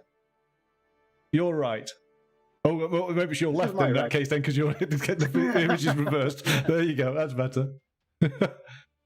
Oh, there we go. Oh, nearly. Oh, that's lovely. Yes. Yeah. So we've got those painted. Sessongery has fun mechanics with the monkey. We wanted to show through mechanics the let's say camaraderie between the knight and his tracker monkey. So there's a lot of fun stuff with that. And I do have awesome. The Ignite painted too. That's. Oh wow! Look at him. Yeah, again, I'm really really proud of the design, and it does look a lot more creepy when you stop and look at it, and you start to figure out what's the how does it work really. You may have also noticed that the enemy knight bosses are really large. They are larger than our knights, and that is by design. This is not like our way of just making a bigger, more impressive miniature. There is a story reason why these knights are larger than the player knights. So, yeah. And you can get those scimitars. You can get the helmet and other stuff from him in game. Yeah. We're just taking a look at the king here because, again, as we've come to expect from miniatures from Into the Unknown, that the level of detail in this mini is impressive. Yeah, I think this is also really fun for us because again, we even though we always I think we always focus on the miniatures, we've learned a lot over the years. So I think with each project, we try to up the ante with what we can do, and I think you'll see a lot of that in Kingdoms Forlorn. Again, this is just one of the kingdoms. I think in some sense one of the tamer ones. In that we did want to make each kingdom a really unique space, which also influences the mechanics. It's really easier for us to think in terms like that. If we create a unique story environment, then it's really easy to also create unique mechanics for that space. Let's go to the next piece. Because I think, is this? Do you want to tell him a little about him? Because he seems to be a walking. Is it boulangerie? Am I right on that? I think I am. Yeah, that's the Fleisch Eater, the Night Butcher, and it's one of those things we do in that we really want to have fun with the setting. So we really try to incorporate a lot of different influences. So in a sense, the Butcher Knights are an order of knights which kills monsters, but they also then prepare meats from them, cured meats, and they eat them, and those meats give them special properties. This Flash Eater you'll be interacting with that's the pig head on his tie is actually a pig head talisman. It's a really important item here. Yeah, it's actually when you see what it does in the game, you wanna equip it. And this is a thing that we can do with the knights, as each knight in the game will have their own storybook, their night book, which has all their rules and then all their scenarios. We can also do a lot more unique stuff with each knight. So, for example, the Fleisch Eater he's got this special mechanic of the Fleisch tokens, in that he can. The more meat he has, the better the abilities he can use in battles, and he also can prepare the meats before the battle, just to enhance himself or the other knights in the party. But he's more of a heavy hitter. He has. I'll just start throwing terms that I haven't explained, but he has a really low hit limit, but he also has a lot of HP, and he has access to one of the to many of the early heavy weapons. So you may play him as a tank, you may play him as a really heavy hitting character, but he probably needs a bit of more support in the game, because he can really tilt in the game if he's not properly backed up by other knights. Okay, let's move on. But it definitely brings a smile to my face, so that's cool. So in fact, so now we understand him a little bit better. We can look at the mini, And we can see, look, he's got sausages and hams and a pig's head. Yeah, he does. How cool is that actually, going to be? I think the fun trivia here is that on an initial art piece, he even had more meat, and there was like a really large steak hanging from his horns. And we said, well, that's too much. he's already got enough meat on himself, so we've removed that one, but we left all the other meat pieces on him. Yes, he's not short of a bit of meat. He's not short of a lot of meat, is he? I mean, he at some point he probably will have a card that's called the meat salad. So again, because we do, the game is serious. It's not a comedy game, but we do like to have fun with some of the aspects of the game. We do find that injecting a bit of topical humor or humor that's not slapstick, but it's tied to the character, because the Flesh Eater is really a straightforward character, and even though he does this, he has this meat, and the whole concept of the Butcher Knight does seem odd to the other knights, he's really into it, and he's really straight. He doesn't play it like a joke or anything like that. That's a real profession in the game world, and again, he has a really intense personality. Again, which is fun for the other knights, which may look at him and think about that. Maybe that's a bit odd, but each of the characters has their own quirks. So this is Kara. Kara is a wilder knight.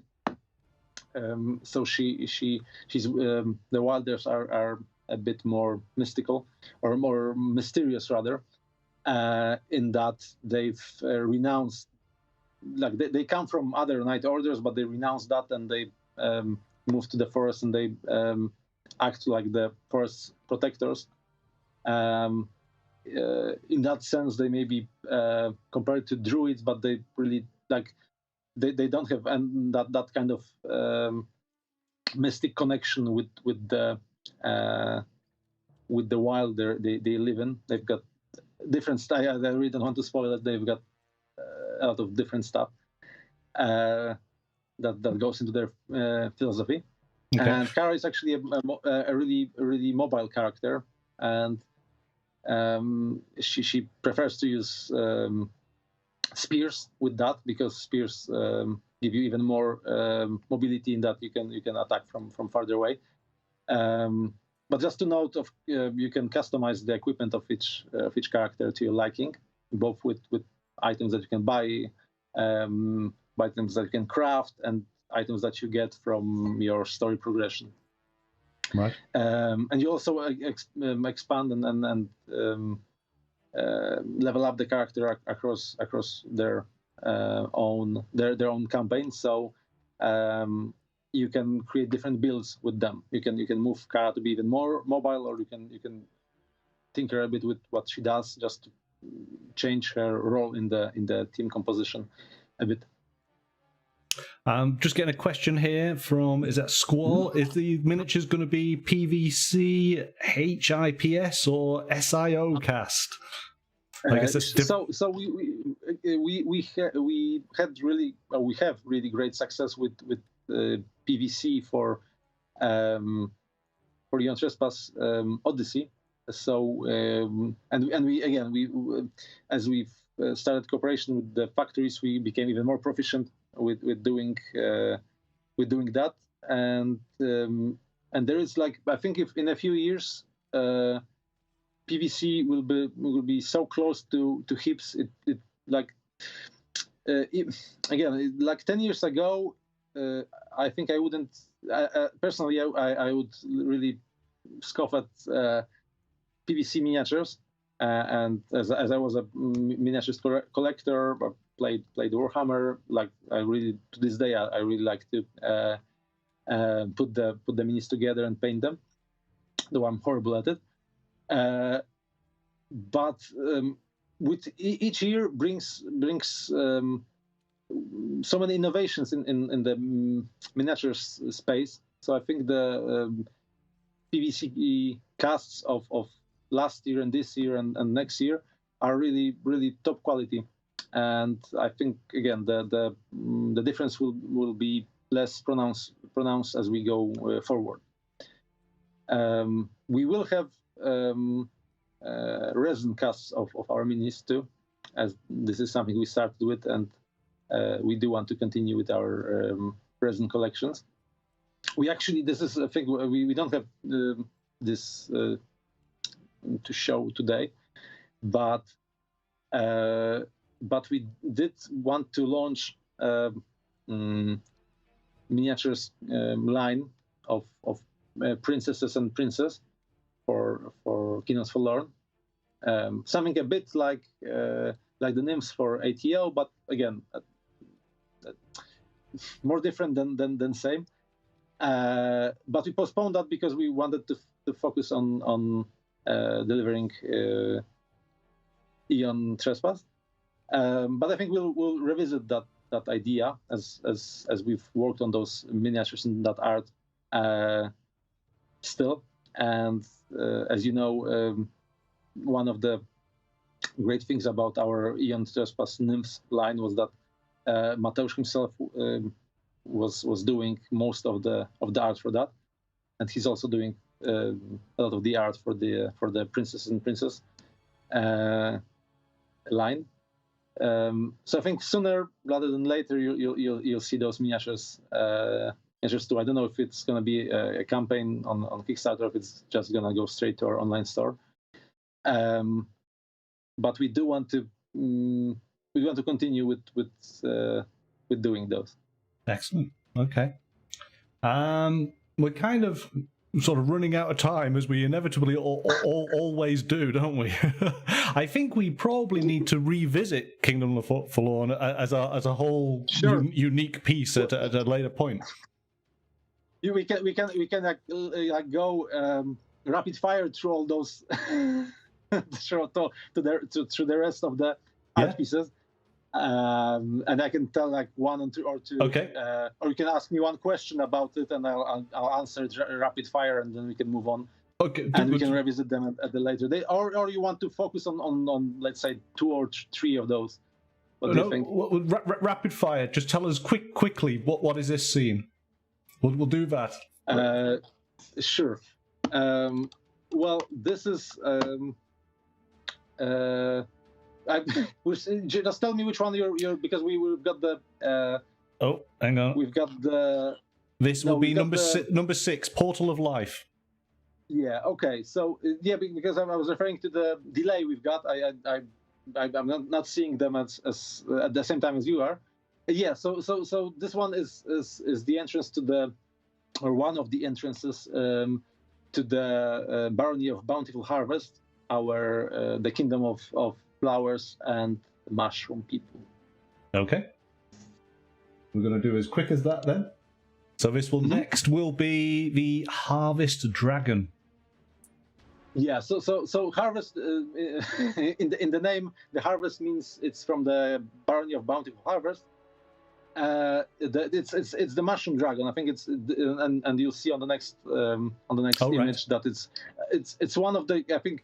I think I really love this art piece. It also shows one of the knights you'll get access to. Oh yes. Later, and this is actually again this is an art piece done by Mateusz, and it's again it's I think there's so much going on here, both in terms of art and in terms of game mechanics. I think it's one of the my most favorite minis from all of Kingdoms Forlorn, and you'll see why in the next image. So yes, we have the miniature shot. Yeah, and again, as with the Principality of Stone, we're not showing all the minis from a given kingdom here. So you can see the devil here, you can see the king here, you can see that awesome dragon, two-headed dragon from the kingdom, and you can see some enemy knights. It's not player characters here. There was a question Yeah. that came up that the sculpted bases will the miniatures actually come with those? Yeah. All our miniatures, both in Aeon Trespass Odyssey and in Kingdoms Forlorn, always have sculpted bases, and we're continuing with that. Awesome. So yeah, I think it's again the bases really add to the look of the miniatures. So yeah, we will continue with that. The king looks very interesting. Yeah, and then we don't have the art piece here, but you can get a lot more details on the art piece. Again, each of those really represents a lot of mechanics in the game. Like there's that's why our miniatures have a lot of detail, because when I write a brief for a character, I think about the story of it, but I also think about the mechanics. And when I think about the mechanics, I instantly know what kind of things the creature needs to have, just so you can later say, oh, he does that with this or something like that. Right. So yeah. Next one, I think is the princess. Yeah, that's the bountiful Barony of Harvest princess done by Mateusz. It's one of the princesses I mentioned earlier, and the princesses and princes of the kingdoms also tie into the whole story of those kingdoms. So yeah, and so you can see the themes of the kingdom reflected in this art too. Okay. And yeah, no, I don't really. Maybe you have a question about it, but I don't want to spoil much about the story of this character. But no, yeah, we've got a quick question here. What is the main idea behind Kingdoms Forlorn? With Aeon Trespass, it's a journey as an Odyssey. So, what is Kingdom Forlorn's principal sort of idea? Oh well, there's actually two of those. And I'm leaving them for a later update, because I think they are really unique. But they do. When we've announced Kingdoms Forlorn, I mentioned that it was a solo operative, which is a portmanteau of solo and cooperative dungeon delver, and that's because we've talked a bit about the dungeon delving stuff, and that I think it pushes the genre forward with innovative mechanics of how you interact with the space you're moving through. And the cooperative is also very important to us, and I think it's a really innovative way we set up the whole play. But I would like to leave it for a later date, because sure. Again, that's I think deserves its own either an article or an interview, because that's the main concepts of, like, we always when we think about the new game, we do think about what's the unique premise of this, and what will make this game other than any other game, either of our competition or our own game. So there's two really unique, solid elements that really build the identity of the game. Okay, so we have Streets of Hekaton. Yeah. So Hekaton is a city in the Red Kingdom, and tell me if you can see because we do like to draw from the real world. So there's so each kingdom has an influence that was drawn from either a real place or period, etc. And you can also see it here. We do want each kingdom to be unique. So here you can see a lot of Gothic architecture, but if you look closely, you also see some Asian influences here. Yes, I was going to say that. Yeah. So yeah, and then the Red Kingdom is all about blood. So you'll see on the next image. Yeah. All about blood. So, yeah. They've got the really the denizens of this kingdom were really fixated on blood, on blood rituals and blood magic, and it really backfired badly on them. So the next image is actually the devil of the Red Kingdom. Okay. Again, it's you can see the influences here, and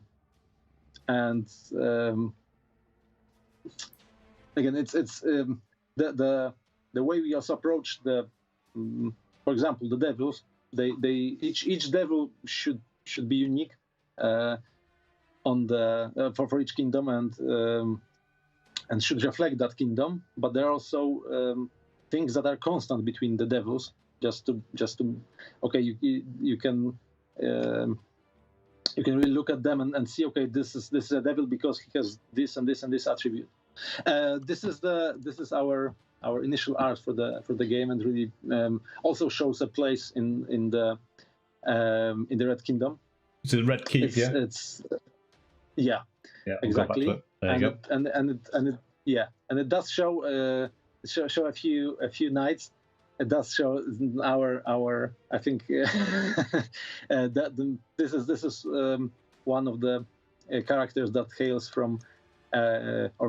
is influenced mostly by the Barony of Bountiful Harvest. It's the mage knight with the mushroom hat on. But again, you can see a lot of stuff that makes our setting unique here.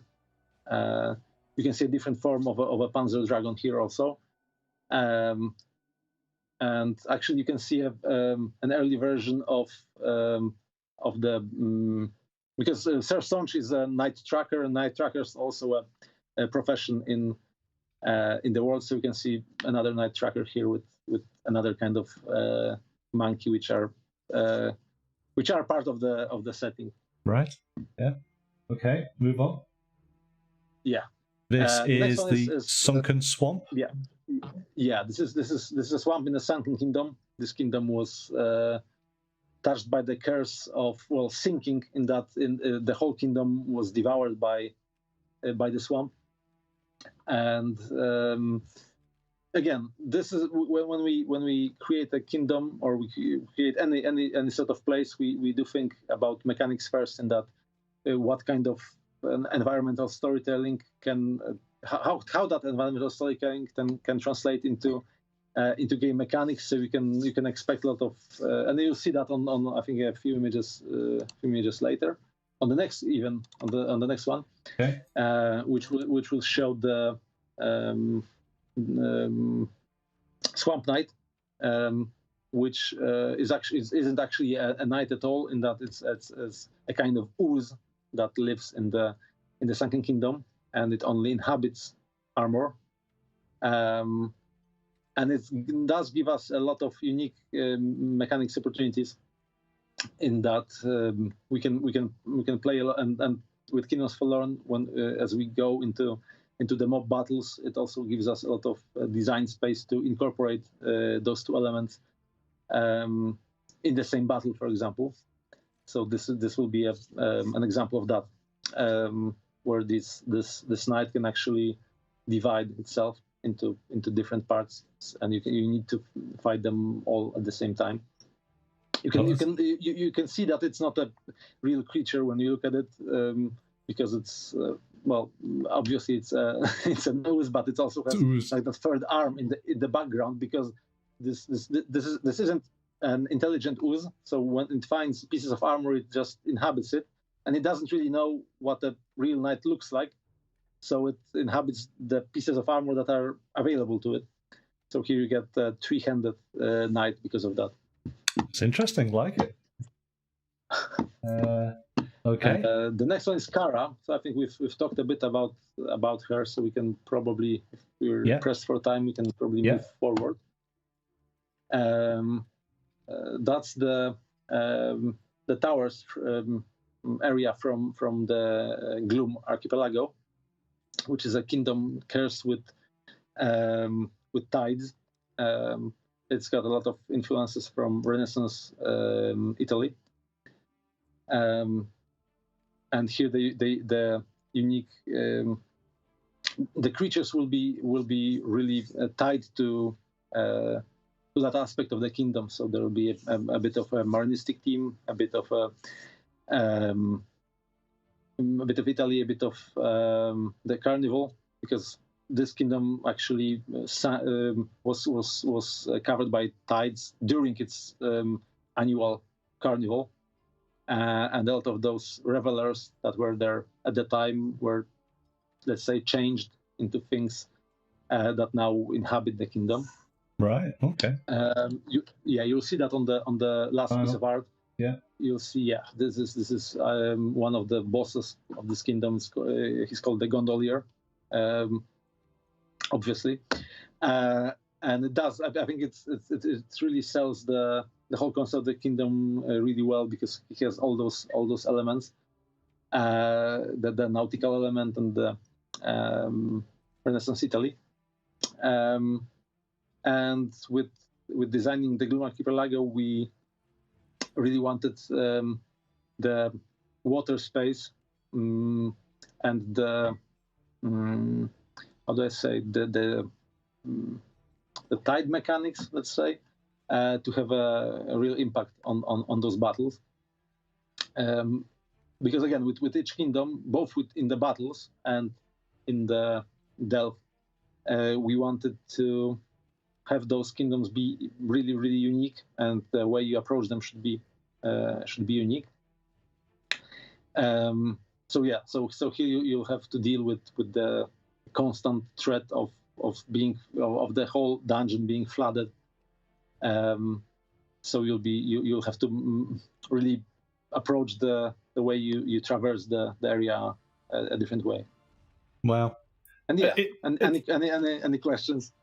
Yeah, no, I mean, it looks all amazing. As we say, I think we need to probably have another talk where we can actually start from the beginning and go through again. But what instantly jumps out at me is that whereas Aeon Trespass, we kind of understand it's kind of set within its own, within a world that we kind of understand where it all sort of links together, because we have our mythology that we understand.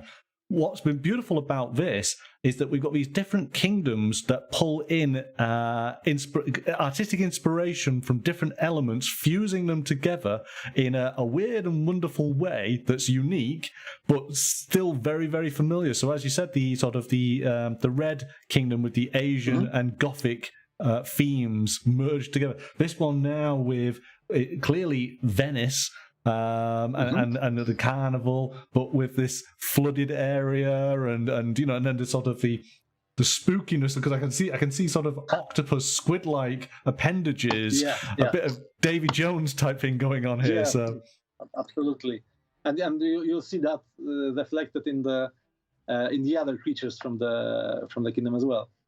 And I think one of the challenges of doing Kingdoms Forlorn was to have all those influences, but make coherent kingdoms out of them. Yes, and make it all make sense. That there is a reason why it's all like that. It's all again, it's all connected in a way.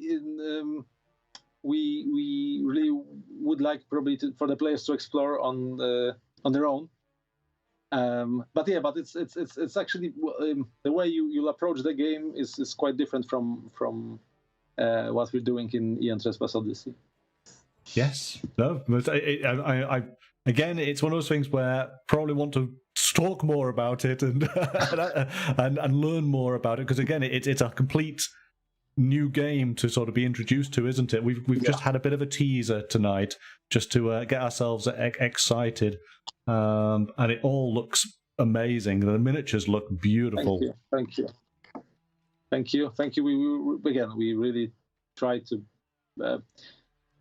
take our time with each thing we do. Just so, and I hope it's you can see that we really put our time into designing everything from the ground up, and we think everything over just so it. Again, it looks great, and then you get into the story of the thing, and you learn that, there is a reason why this thing uses this kind of sword, or why this takes place here, etc., etc.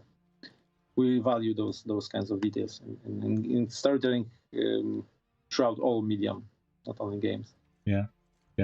No, I definitely look forward to learning more about it. Well, I guess that kind of brings us to an end then, doesn't it? We've kind of covered as much as we possibly can. For more than 2 Yes, exactly. hours, Yes. so. Yes. Yeah. So it just leaves me to thank you, as always, for your time. We always appreciate you coming on the channel and just giving us loads and loads of interesting and exciting things to think about for the future. Again, thank you for having me. We should do this more often, probably.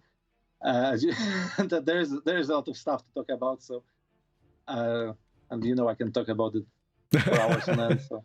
Definitely. Yeah. We certainly will organise something for future, before, of course, the release of Aeon Trespass, and then, of course, talk more about King's Forlorn. I'm almost always available. So. No, that's brilliant. Thank you, obviously, to the chat for all of your questions. We tried to sort of cover as many as we possibly could. But we will, like I said, we'll organise something else before the for release to be able to sort of go in and do it again. There is time for that, so absolutely. Yes, yeah, that's what I thought. Right, well, thank you once again, Marcin, for your time. Great to see you. Thank you again. Thanks everyone who participated and who asked questions or just listened to me ramble on. And then have a good night if you're in the European time zones, and if not, have a great evening probably, and see you some other time. All right, excellent. Thank you very much, then, and bye for now. Bye. Okay, and so my thanks then to Marcin Welnicki for his interview tonight, telling us all about Aeon Trespass Odyssey and Kingdoms Forlorn. Wow, just so much information to take in there. Beautiful artwork, beautiful miniatures. We will most definitely revisit and we'll answer some more questions about Aeon Trespass before its release, the first part of next year. And then, of course, we will start talking about Kingdoms Forlorn to learn more about that game. I love the setting. I love the design language, that fusion of different elements together. And I think the miniatures are going to be a joy to paint. So thank you to everybody in the chat, both on Twitch and on YouTube. Please do follow the channel so that you can keep alerts for when we do schedule new interviews and feature new games. We always like your involvement. !social on Twitch to go and get all the links for the channel. I guess that pretty much wraps everything up. So Wednesday night we'll be doing a little bit of painting, and we will be completing the community challenge for October. Is it October or will it be November? No, it's October, isn't it? Yes. And then on Friday, it is TFI Games Night. We'll be playing a brand new tabletop game, Savannah Park from Bright Eye Games. I had a play of this over the weekend. Oh, it's good. It's really good. If you like your thinky puzzle type of games, you're going to enjoy this one. So join us on Friday from 7 p.m. GMT. Right, there we go. Let's see if there are any credits to roll. I'm just looking at the chat. Thank you, Benjamin. I'm glad you enjoyed. 1 a month. We certainly would have enough content for it. That's for sure. All right. So, there we go. Everything wrapped up. Thank you once again for your company. Look forward to seeing you on Wednesday and on Friday. But until then, bye for now.